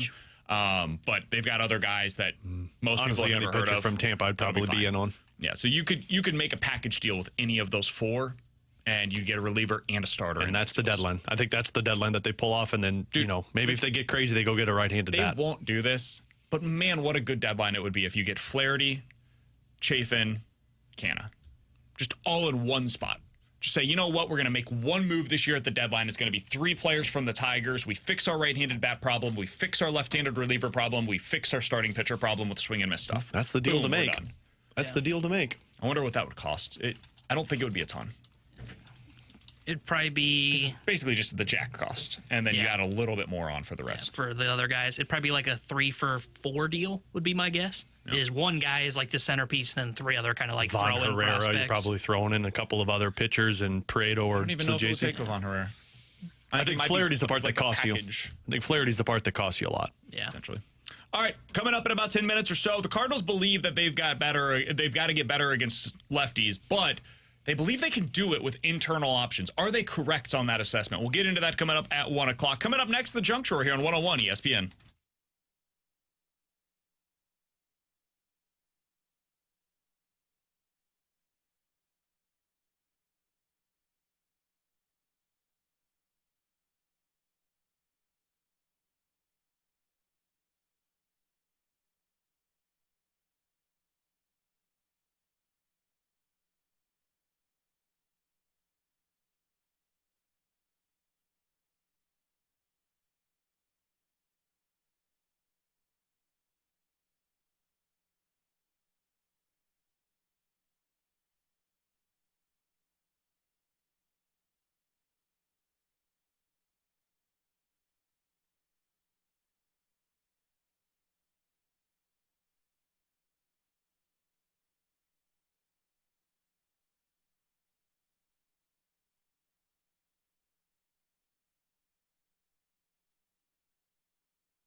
All right, let's dive into the juncture with Alex and T-Bone on BK. T-Bone, what do you got for us today? All right, guys. We like to do a lot of lists on this show. We do.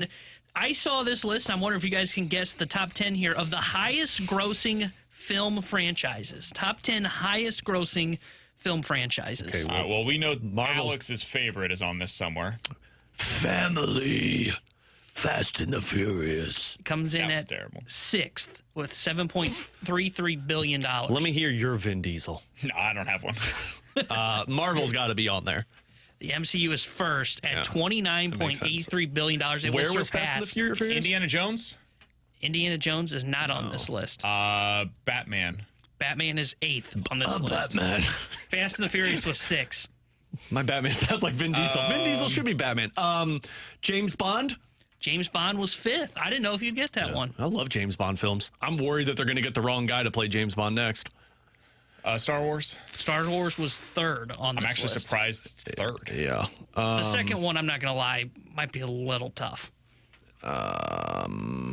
Movie Toy Story? franchises. Toy Story was not top 10. Toy Story was not top 18. That's ridiculous.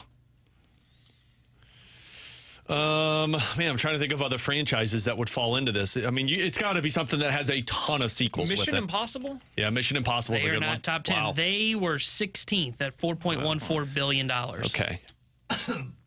Man. I'll give you a hint. There are 3 more superhero franchises in the top 10. Superhero. Yeah. Outside of the MCU? Spider-Man? Yeah. Well, but that would Spider-Man be is MCU. second. Isn't No. that MCU? Oh, is Because it they dating were owned by pre- Sony. okay. Now, I don't know if they count the 2 most recent ones because they were technically in the MCU, but Spider-Man Well, if was they're going second. Tobey Maguire and then Yeah. Andrew Garfield, those were all prior Those to Marvel. movies were second. Spider-Man makes sense. $10.61 billion. Dude, the Tobey got two Maguire up. ones were I've got two successful. for you. Go for it. First one would be Harry Potter. Harry Potter is Oh, 4th. yeah, Harry Potter. That's a really The good one. Wizarding World, Yeah, that's a really which good also one. ties in some of those other. Was that one of the superhero ones? No, I did not count that as a superhero Okay, one. wasn't sure, man. Hey, man, wizards and witches can be superheroes. So on this list so far, you guys are missing 7, 9, and 10. Okay, and we're missing 2 of them, superheroes. 2 are superhero ones. I don't think. 2 of them are superheroes? I don't think the Incredible Hulk would be there because there wasn't enough of those. I mean, they made like 7 of them. Ant-Man would be a part of MCU. I'm just trying to think of other superhero films. Superman wasn't that. The other one that I was going to say was Twilight. Twilight's not top 10. It was 18th. Hunger Games?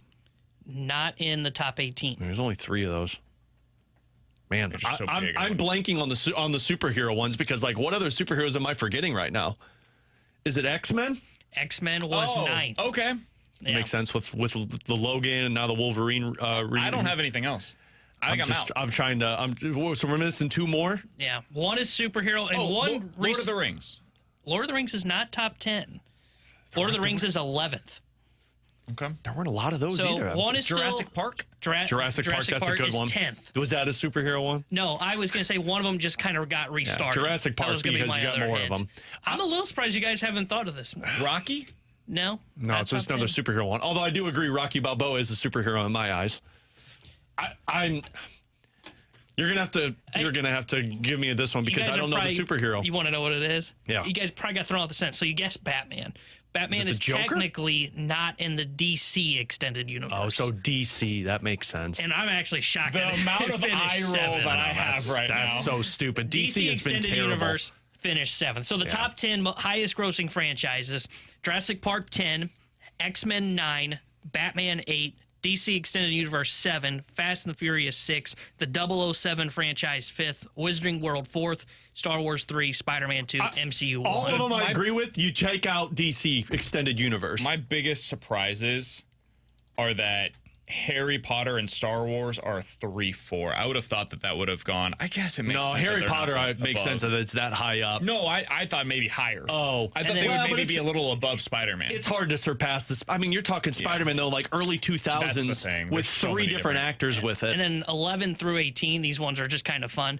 11, Lord of the Rings, you mentioned. Yeah. 12, Transformers. That makes sense. Wow. 13, Despicable Me franchise, which is a little People like surprising. seeing stuff blow up. Transformers, man. Absolutely. When I was a kid, I thought Transformers was a legitimately good The movie. Decepticons are awesome. So like I said, 13 Despicable Me franchise, 14 Avatar, which makes sense, 15 Pirates of the Caribbean, Yep, Sure. makes sense. 16 Mission Impossible, 17 is Shrek, which actually surprised They got me. 5 of them, and they're Shrek coming was out with big. another one. And then 18 was the Twilight Saga. I remember the first 2 Shreks, and then I was out. I had no idea that they have 5 of those. The And they're third working one. on more. We've talked about this before. I loved the third one. The fourth one I was fine with, and yeah, they're talking about making another one. All 3 of them have said they're coming back. I mean, good for them. Yeah, when you keep I making them, respect it. If you're making money out of it, you might as well. but nothing can Mission take out the Impossible being family. lower is a little surprised too. I thought Mission Impossible. Mission Impossible would make though a feels list. like a lot like Fast and the Furious. Where like, stop making them. We get it, Tom. You can mean, hold on to an airplane as long as you Never have want. too many Mission Get it, Tom. You can run. That's like we could never get too many Fast and the Furious until there's cars in space, and it's like, okay, We officially have had we're two past more this there. now. I've seen Tom hang on every part of an airplane and survive. I think we're done now. All right, coming up next, the Cardinals believe that they can get better against lefties with internal improvements. Do we believe them? We'll talk about it next year on 101 ESPN.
With Alex and T-Bone, I'm BK. So, Alex, I've seen all of the quotes from Ollie Marmol yesterday, and I find them to be really interesting. So, T-Bone, if we have this, if we can throw to it, he was asked about the Cardinals and what they've done against left-handed pitching this season. I found this to be kind of illuminating.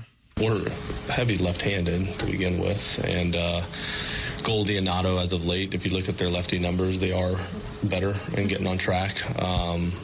But yeah, we just haven't produced against lefties, plain and simple. Our righties have been about average, and then our lefties, our left-on-left production has been fairly low. So it's been all year. We're battling through it. There's been some games that are better than others. This is one of them that didn't go our way. On the season, the Cardinals are 29th in batting average, 28th in slugging percentage, and 29th in OPS plus against left-handed pitching. They're terrible. They're one of the two worst teams in Major League Baseball in most statistical categories, and there's nothing unlucky about it. They've just been bad. They have not produced against lefties. The one guy that has is Wilson Contreras, almost 1,000 OPS against left-handed pitchers on the season. Goldie has been better lately. That is true. He has an 1,100 OPS this month against lefties.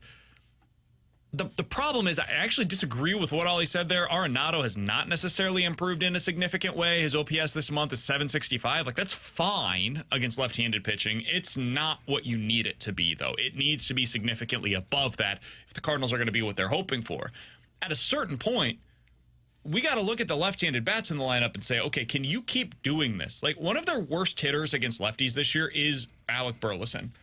And it's not new. This has been a trend all season long. On the season, his OPS is 523 against left-handed pitchers. This month, it's 470. Another guy that has been really bad against lefties, surprisingly, is Mason Wynn. He's just, for whatever reason, not produced, especially this month, 500 OPS against left-handed pitching. Those guys are batting 1-2 in your order. And I understand they want to become this team that is more stagnant in their lineup in terms of who's batting where.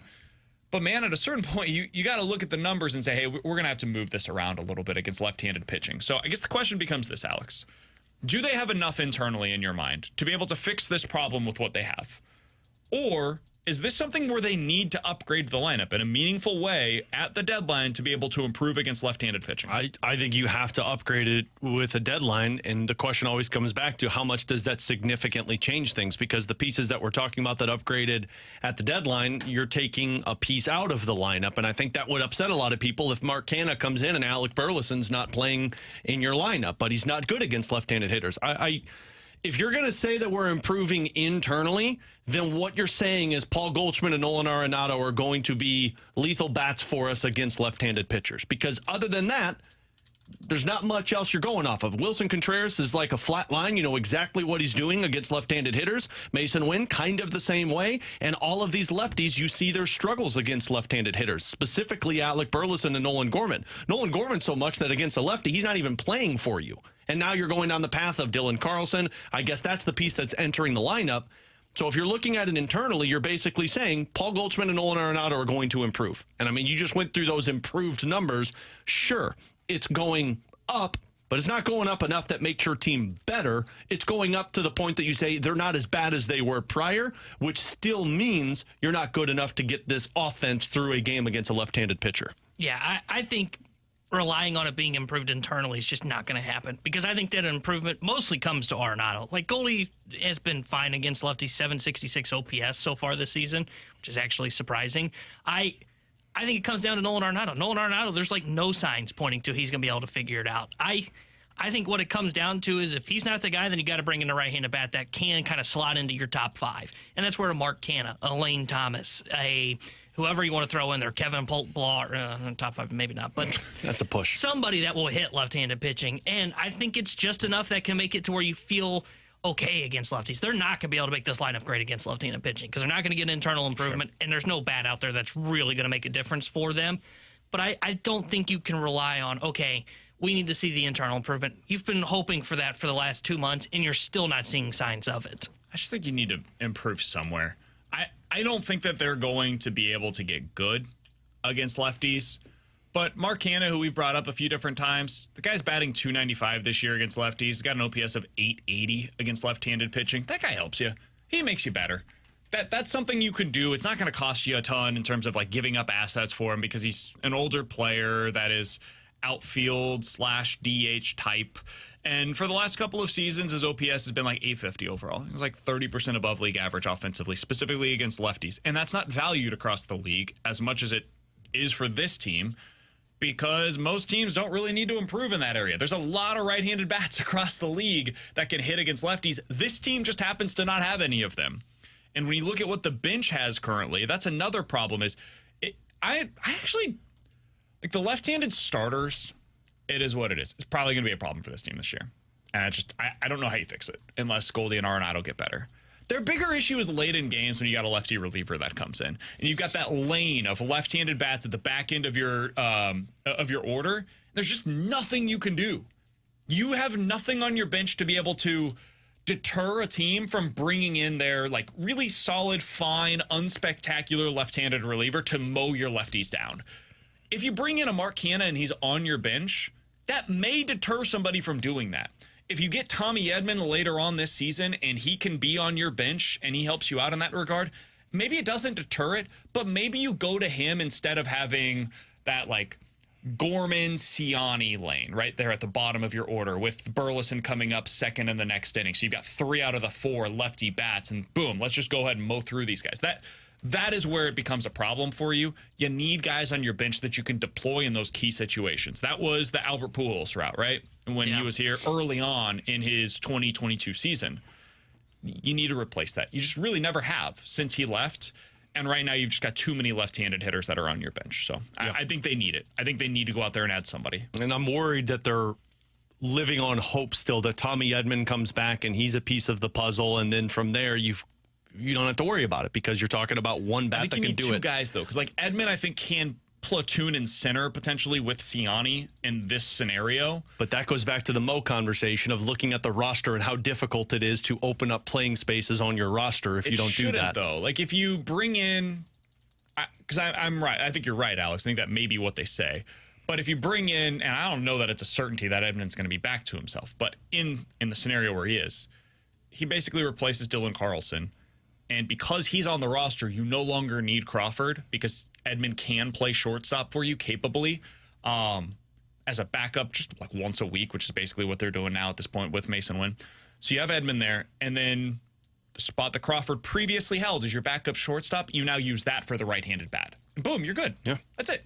Carpenter's still here. You've got him. You've got your backup catcher on the bench. You've got Edman. You've got whoever this guy is that you bring in, whether it's Pilar, Lane Thomas, Canha, whoever your guy is that you think they should bring in, and you're ready to go. And now the bench looks a lot better. You have a couple of guys that can help you against left-handed pitching if they come in later in the game, or you can start them and then go to the other guys against a right-handed reliever.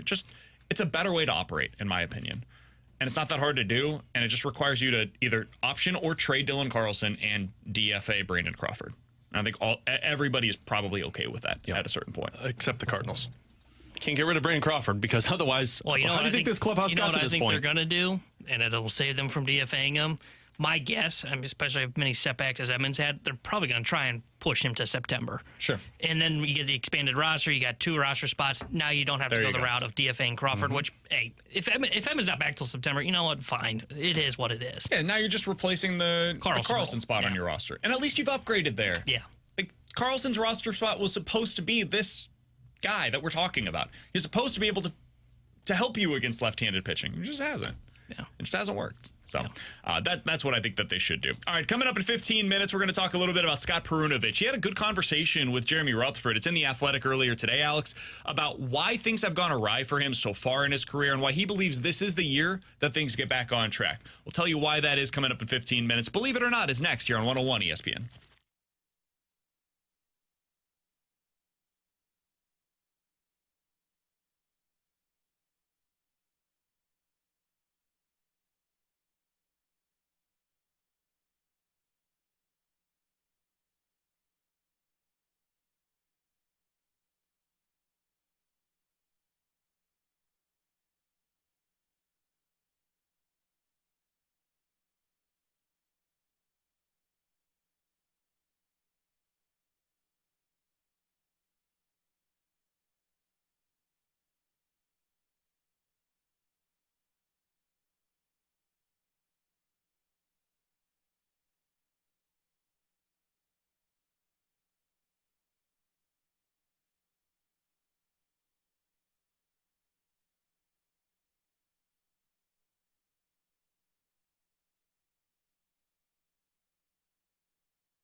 With Alex Ferrario, I'm Brandon Kiley for our friends over at Circa Sports in Illinois. Alex, if you want to play some futures bets, the place to do it is over on Circa Sports. I told you yesterday about some of the MVP odds. If you're wanting to do that, you can get better odds over on Circa than you can anywhere else. Mahomes, 6-1 over there. He's like 5-1 over on FanDuel. Allen, you're getting 10-1 odds over on Circa, 9-1 on FanDuel. And for Aaron Rodgers, 27-1 odds right now over on Circa Sports. That's a place where you want to be placing those bets. But it's not just on the NFL MVPs. If you want to bet Super Bowl futures, you can do that. The Bills, for example, 16-1 versus 15-1. The Ravens, 10.5 versus 9.5. They've just got the better odds. You're going to get the most money possible for your winning when you win with Circa Sports. And you get that because Circa Sports doesn't limit people based off of their winnings. Everybody is going to have the same limits, unlike there are other sports books that are limiting certain people by the amount of money that they're pulling in. So make sure you put those future bets down now so you can bring in the most money possible. They've got tight money line splits. You're always using great customer service with Circa Sports Illinois. Download the app today. If you or someone you know may have a problem with gambling, call 1-800-GAMBLER or text ILGAMB to 833-234.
Sing it, boys. Believe it or not, I'm walking on air. I never thought I could feel so Free, flying away on a limb and a prayer. Who could it be? Believe it or not, it's just me. I'm hurting today, boys. My Yeah, that You one know was what's rough. funny? I thought it was one of his best recently. Really? Just a little more like... I'd say it wasn't one of his worst. It's like in the episode of Friends where Phoebe's sick and it makes her sound better. Thanks, You, man. I appreciate I like that. it. How'd that feel? All right, 314-399-9646 is the Air Comfort Service X line for Believe It or Not. You give us a scenario, we will tell you if we are believing it or not here on BK and Ferrario. Guys, believe it or not, at this year's trade deadline, we see at least one of Tariq Skubal or Garrett Crochet traded. Those are the two guys that are like A-plus trade targets. They totally change the way that we look at whoever the team is that ends up acquiring them. Believe it or not, one of those two ends up getting dealt. I'm gonna say not believe it. I think the one that could be closest to being traded would be Crochet, and I wonder if teams have hesitancy to pay the price because of the innings limits and the concern. I don't think Skubal gets traded. I mean, everything we're hearing is like, this dude is incredible, and you're going to have to pay a hefty price. And I think there's two teams that could pull it off, the Dodgers and the Orioles, and I don't think they'll do that. So I'm going to say not believe it. I think I'm going to say not believe it either. You just don't see this kind of a blockbuster trade done at the trade deadline anymore with this kind of control. If there was one that I thought would be more likely, I'm leaning towards Skubal now, but I think Detroit would be stupid to do it, so I'm going to say not believe it. Yeah, I'm not believing this either. I don't think they end up getting dealt. I think it's going to make the trade market that much more interesting. If those guys do not get dealt and the Rangers decide, you know what, screw selling, we're buying. Like, let's go all in on this current core group of players. We won the World Series last year. Let's give this group one more chance with Scherzer healthy, Evaldi ready to go for the stretch run. If those things happen, dude, the market becomes very thin at the top of the starting pitching options. Alex, what do you got? Guys, believe it or not, somebody on the Blues roster earns award votes at the end of this upcoming season. And this could be anything. You go rookie, goalie, coach, On the Selke. Blues?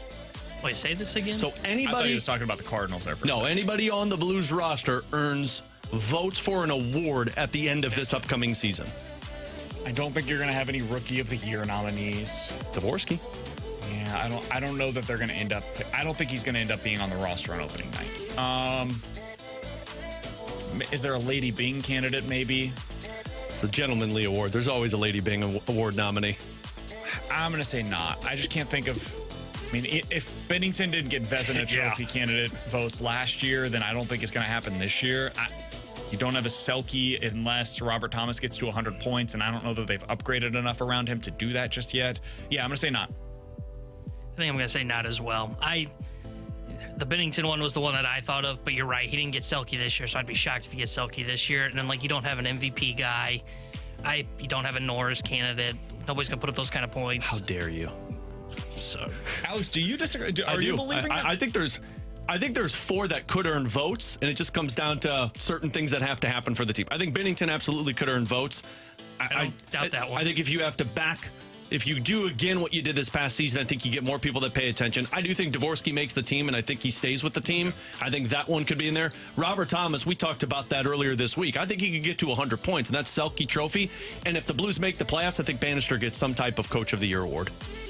At least nomination. I forgot about Bannister. I mean, they got to be really good for him to be in that conversation. If you make the playoffs. And honestly, I asked the question to Curbs yesterday because I believe there are a lot more teams that regress that got better this season in the Western Conference. So I think there's multiple areas that they could earn awards. If they're as good as you think that they can be, and I'm not surprised that we're back to this place. If you, you've been optimistic. I can smell October. Yeah, what's that? Yeah. Is that preseason I smell? Yeah, preseason. That's training camp, boys. I'll see the first training camp. Yeah. I can't wait. I mean, the one that probably is the most... He got so mad at me. Oh, I will never forget that day. The Logan Brown press a button and he becomes... Who was that? Zach Sanford. Zach Sanford, that's who it was, yeah. Why would you make him Sanford? He's so much better. Okay, man. I mean, preseason-wise, he was. It's just... Sure. Apparently, Logan Brown doesn't know how to play in regular season, just preseason. My point. Most guys in preseason are fourth-liners. Logan Brown... And this sideswipe for Logan Brown is unfair. He had one goal in his entire NHL career prior to joining the Blues. And I was like, hey, what if he becomes like a 10 to 15 goal scorer? No! I still wouldn't have gone with it. I still would have gone with more. It's never lived up to it. Still waiting. I would press that button so fast for him to be Sanford on this team right now. I don't even care about that anymore. No, that's fair. Don't need a Zach Sanford on my team anymore. T-Bone, what do you got for us today? Guys, believe it or not, the Cardinals will trade 2 of their top 10 prospects in their system. Their top 10, if you want them real quick, Tink Hintz, Quinn Matthews, Victor Scott, Thomas JC, TK Roby, Chase Davis, Cooper Jerpy, Leonardo Bernal, Gordon Graceffo, Wobin Choi. I'm going to say not believe it. I think they trade one, and the other is Ivan Herrera. I have this weird feeling that Graceffo is going to get traded at the deadline. And then it comes down to what more do they deal. I could see JC maybe being that guy, but he's a right-handed bat. I'm a little surprised they haven't called him up so far. Trado's not on the top 10? No. Yeah, he's the one I could see go. Jimmy Crooks is somebody that's interesting. Maybe Bernal becomes that guy. So because I think there's multiple outs here with Bernal, Jerpy, Chase Davis, Roby, JC, and I think Graceffo's probably the most likely guy that's not on the Major League roster to be dealt. I'll say in. I'm believing this. I'm not believing this. I think you're going to get one of them, and I think Ivan Herrera is the other trade chip. I'm going to believe it because I think they better be getting something really good if Herrera's traded at the deadline. I think there's going to be an overpay. I'm not sure. That would be a massive disappointment in my opinion. I'm not sure that there is something out there to where they give up that much for Herrera because I agree. It's going to have to be somebody that's a stud to get him. I think they're probably going to move 2. And I think one of these will be in part of a bigger package for a starter, especially if he's got control. And then the other one, you can throw in for a bullpen arm. If they threw in Graceffo for a bullpen arm that's got one more year or for Mark Canner or something like that, I could see where you just trade him and you get one of those guys. So I'll believe. I think they move probably at least 2, and that's probably the minimum. All right, 314-399-9646 is the Air Comfort Service text line for Believe It or Not. Guys, believe it or not, Paul Skeens not only wins Rookie of the Year this year, but also wins the Cy Young in the National League. I would say today's the favorite, right? I was going to say, I don't think this is that outlandish to think. I'll believe it. I haven't looked at the odds lately, but I would have to imagine he's the favorite right now. Who's the better pitcher, Cy Young-wise? Chris Sale will be up there. I think I would still take Paul Skeens, especially putting a Pirates team in the playoffs.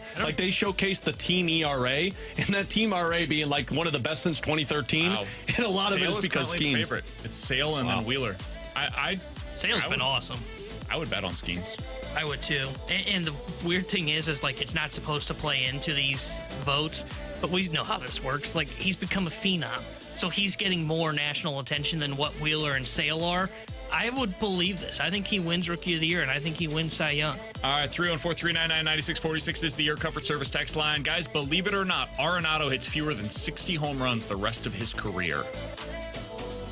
Fewer than 60. How old is he? 31, 32? 33, isn't he? 33, I thought. Is he? He is 33 years old this year. Yeah, I'm going to say not believe it.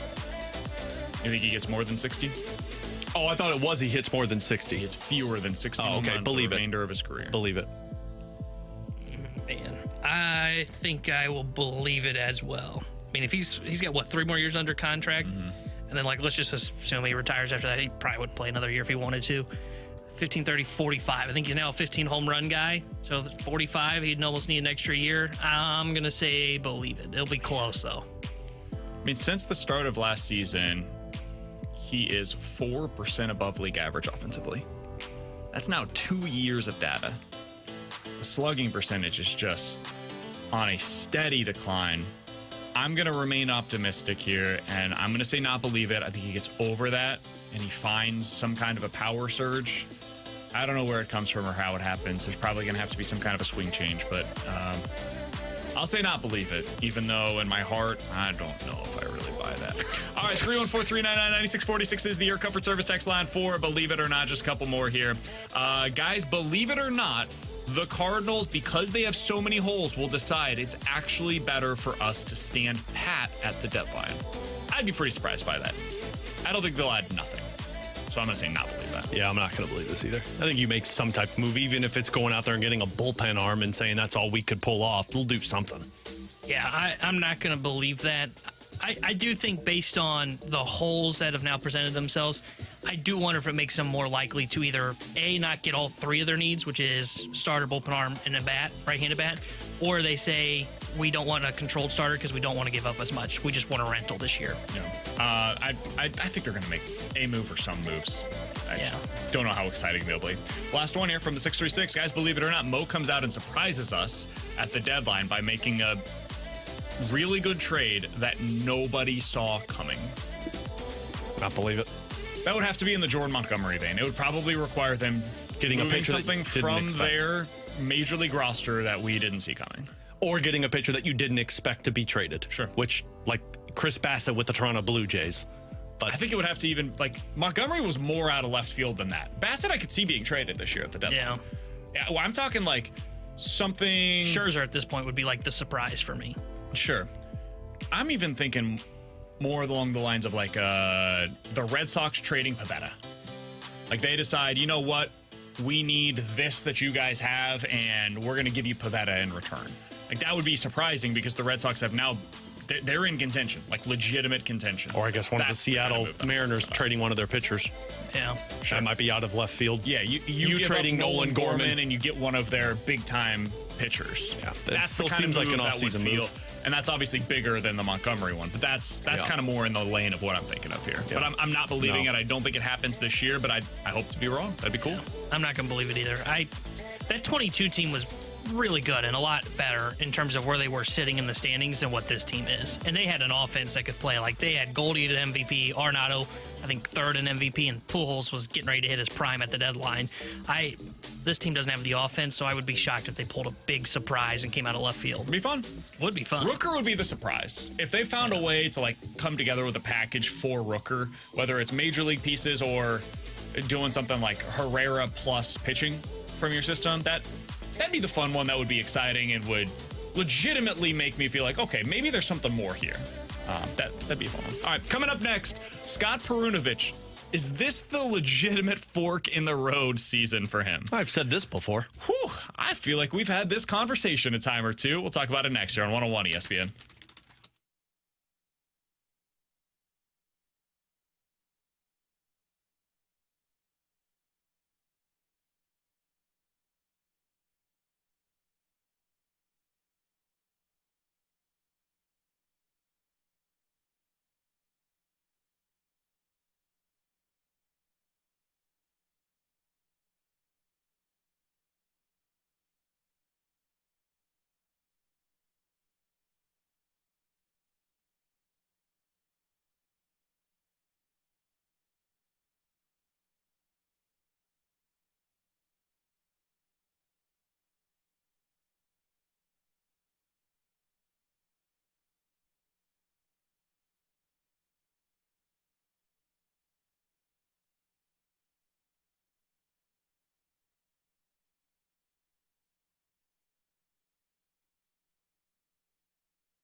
Terry Hendricks here. The Sports Center update brought to you by Saliga Heating and Cooling. Cardinals lost to the Pirates yesterday 5-0, and they are off today. They'll be back in action tomorrow night when they start a 3-game set with the Washington Nationals. 7:15 will be first pitch.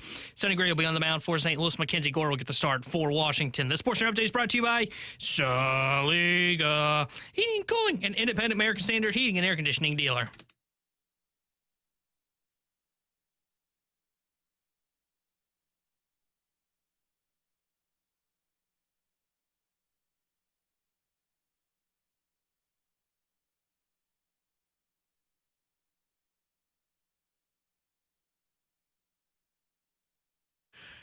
All right, Alex. We've had this conversation a time or two. Like Scott 4 times, Perunovich. Is this the year that it all comes together for the young man? What do you think? I honestly, I have no idea. I think he's got the best opportunity that he's. All right, coming up next. I think he's had the best opportunity he's ever had in his career of right now, because like there's a legit chance for you to be the #1 power play quarterback. There's a legit chance for you to play top 4 minutes for this Blues team.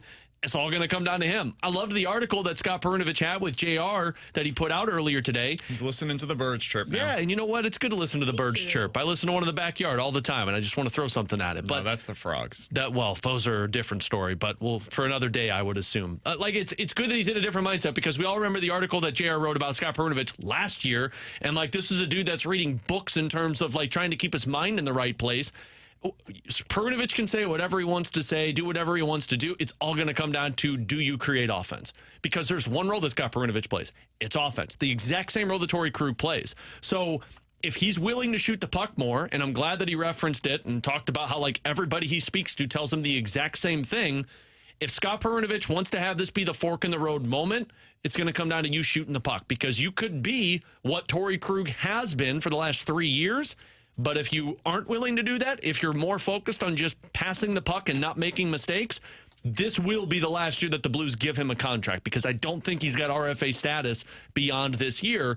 This is are you a St. Louis Blues beyond this year or not? And it all comes down to his offense. I don't believe it. I don't think anybody could believe it until you see it. Now, the one thing going for Scott Perunovich is, I mean, this dude has not played a full NHL season yet. Yeah, there's a reason for that. Well, last year he stayed healthy. I'll give him credit. Yeah, like last year he stayed healthy. Why he was in the press box. He hasn't been good yet, man. I want nothing more than for Scott Perunovich to be the replacement for Torrey Krug offensively that they've been hoping that he would become. I would love to see that, man. But so far he's been a liability for them defensively, and he hasn't been good offensively to make up for that liability defensively. He helps you a little bit on the power play, but he mentioned in the article he never shoots. And so he doesn't become a threat from the blue line, and then boom, you've just got everybody collapsing in on everything else. I would say he's less of a liability than Torrey Krug on the ice defensively. I don't know if I believe that, but in 54 games, I felt like he was less of a liability than Torrey Krug was when he played last season. Some of that was usage, but whatever. Even if you low bar, even if you believe that, Torrey Krug's also a consistent like 35 to 50 point producer, and he's better offensively than what we've seen so far from Perunovich. And also, I don't want Torrey Krug out there either. So, like, that's not the bar that I'm trying to clear. I'm trying to clear a good top 4 defenseman, or even just I'm trying to find out, is he better in that third pairing role than the other options that the Blues have? So far, the answer has been no, man. So far, the other guys that they put out there give you a better chance to win than Scott Perunovich has. So, can he be that guy? Yeah, he's got the talent to do it. We know what he did in college, but I think sometimes it becomes about confidence. I think sometimes it becomes about, is this just going to work here? And I have no reason to believe it. I feel about Scott Perunovich the way that I feel about Dylan Carlson. At one point, I had so much hope for both of them, and eventually I just have to say I don't see it coming. I think the one thing that's going for Scott Perunovich, that if you're somebody that has hope he turns into an improvement from what he's been, it's you got a full season and a full off season of working with Drew Bannister at training camp, which, I mean, it's been all Craig Berube. And however you feel about Craig Berube, look at the offensive defensemen and how they've fared in St. Louis. Not well. And you've got Claude Julien here, who works well with defensive players, and that's what he's been brought in for. There's no excuses. No, that's what I'm saying. Like, he's healthy. You're either a Blue after this season or you're a free agent after this season. There's no in between. And not just like for the Blues. His entire NHL career is in his hands right now. Mm-hmm. Yeah. Because if it doesn't work with the Blues this year, dude, other teams are going to look at it and be like, man, their defensive core stinks. And you couldn't crack that lineup. You couldn't help that power play. Torrey Krug potentially going to miss the entirety of this season. The opportunity could not be greater for Scott Perunovich to come in and find his role, find his niche with the team, and then become whatever he wants to be, right? Like, it's there for him to flourish. It's up to him now. What did Dvorsky say at development camp? Like, it's on me. Mm-hmm. It's on Perunovich. They've given you all of the answers to the test. The old Jamie Rivers saying, right? Like, the answers to the test are being provided for you. It's up to you to write them down and to ace the exam. They have told him, this is what we want you to be. And it's who he is. They're not asking him to be something different. They're not asking him to be this big hulking defenseman that shoves people out of the front of the net. No, be a really good offensive-minded defenseman. Help us out on the power play. Make good passes. Make good decisions. Shoot the puck. If you can do all of those things, dude, you're going to get plenty of ice time. There's plenty of opportunity available. I just haven't seen it. I haven't seen it from him yet. Mm-hmm. So hopefully that changes this year. By the way, at the end of this segment, we're going to give you an opportunity to win a 4-pack of tickets to next Tuesday night's Budweiser Bash for the Cardinals versus the Rangers. It includes a limited edition Steve Klein bobblehead. This one's going to be a YouTube exclusive. We always do it for the text line. Today it's going to be on YouTube. YouTube.com/101ESPN STL is the place where you find it. I'm going to put up earlier today, we did the Matchmaker game, and I have all these headshots available. I'm going to put up a headshot, and you're going to put in the YouTube chat what the player's name is that I just put up. And if you're the commenter number 11 in the YouTube chat, you're going to go home with that 4-pack of tickets next Tuesday. Just throwing a curveball in the middle of all this, huh? So we'll get into that here in just a couple of minutes. But first, we got to talk about Dom. I'm not talking about this guy again. Dom over at The Athletic posted another piece today, Alex. Of course he did. It's the offseason, so he's just got to find something to keep him going. So he graded each team's cap sheets. How well are they spending their money? You may be surprised to learn the Florida Panthers graded out extraordinarily well. They're number one on this list. They got an A+ for the way that they're spending their money. Dude, they only have 3 players on their roster that are worth less than what they're paying them, according to his model. It's AJ Greer, and then their 2 goalies. That's it.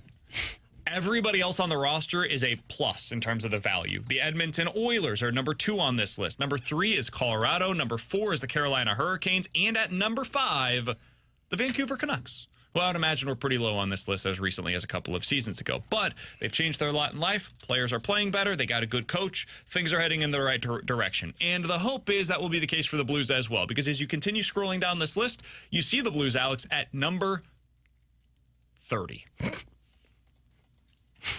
Number 30. According to Dom, they got a D on their report card for how they spend their money. Alex, do you agree with this assessment? Of course I don't agree with this assessment, because you know what lowered the grade for Dom? The 2 best players on the Blues team last season. The two reasons that the Blues were in conversation of could they make the playoffs got the worst grades on the Blues roster, and Jordan Binnington and Colton Parayko. And it shouldn't surprise me, because those are those 2 people I imagine are up in Dom's bedroom at his mom's house, I would imagine, on the door, and he like shoots Nerf guns at him while he's trying to come up with different articles to work on. Like, I can understand some of these contracts that he gave bad grades to. I have a little bit more optimism for Braden Shen, but I understand people don't trust Braden Shen. You took on a Radek Faksa contract. Not a good contract to take on, but that's the position that the Blues are in. But to sit here and say that Colton Parayko is a, D- and Jordan Binnington is a D, that's just, I mean, it's inaccurate. Like, whatever chart you're using, it's inaccurate. Those 2 guys, Binnington and at least should be closer to a B, and I would say for $6.5 million the way Colton Parayko plays, B+, A-.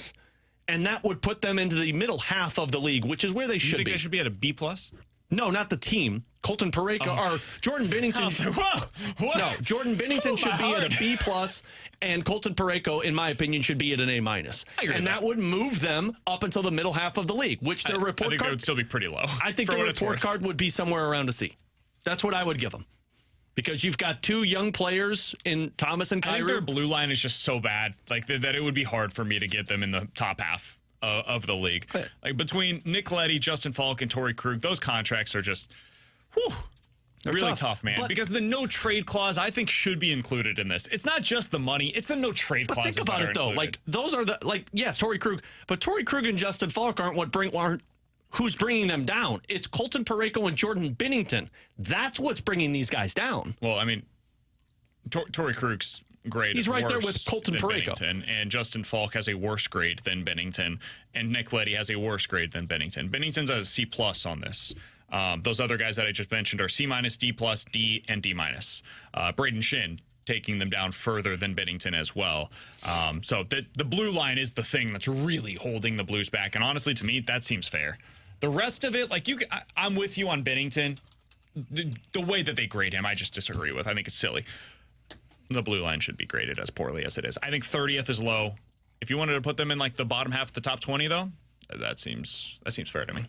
Just because I think it's been difficult for them to be able to get out of the contracts that they're tied to on the blue line. All right, right now, through 314-399-9646 is the Air Comfort Service text line. You could always get in the show that way, but today it's the YouTube chat that's going home with a 4-pack of tickets to next Tuesday night's Budweiser Bash game for the Cardinals versus the Rangers. If you are commenter number 11 at youtube.com/101ESPNSTL, and you can answer, who is this player, with the correct answer. If you're commenter number 11, you're getting that 4-pack of tickets to next Tuesday night's Budweiser Bash game for Cardinals versus the Rangers. We'll get into the rewind coming up next here on 101 ESPN.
Hey, if you guys missed anything from today's show, be sure to check out the podcast page, 101ESPN.com, and the free 101 ESPN app is where you go to find it. It's all presented by Dobbs Tire and Auto Centers. It was a good show today. Enjoyed it a lot. We had our matchmaking game in the 12 o'clock hour. If you guys missed it, we basically gave you a profile of individual starting pitchers that will be made available at this year's deadline without naming who they were.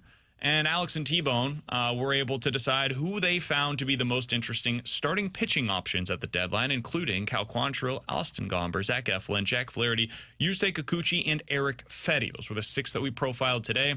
Guys, after talking a little bit about that, who did you find to be more interesting maybe than you previously would have, if not for these profiles that we read out? Mine's Zach Eflin, because a couple days ago I thought that was a terrible idea. And then the more we heard about the profile, the more I looked at it and said, Zach Eflin could be one of those guys that just shows up and says, okay, I don't expect much out of it. Good signing, or good trade, but not anything special. And then by the end of the season, he could be wow, where'd this guy come from?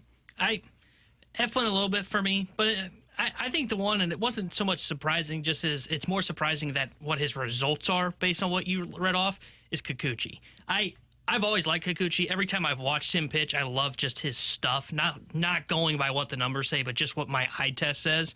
And when you read off and say, hey, all 4 of his pitches he's got swing and miss, but then I look and I go, okay, he's recently been struggling. His ERA's in the 4. Why is that? It makes me think, okay, you bring him here to St. Louis. He's already got swing and miss. You just got to fiddle with the knobs a little bit, and maybe you can get him to pitch to like that number 2 level. I would say the guy that maybe went down a little bit, honestly, for me was Fetty, just because like the fastball numbers are pretty concerning. The one pitch that he has that really grades out well is his new pitch that he's added, and it's no surprise that that's why he's having a bunch of success. But otherwise, some of his pitches, like they're pretty much what they were the last time that we saw him, and it's just, hey, is that sweeper working? If it is, he's going to be fine. He's going to be pretty good. If it's not, and who knows how long that lasts for Major League Baseball, it could be a little bit of a concern. So he became like I'm interested in, but maybe a little less than I was prior to. The guy that I became more interested in this season, like legitimate number 1.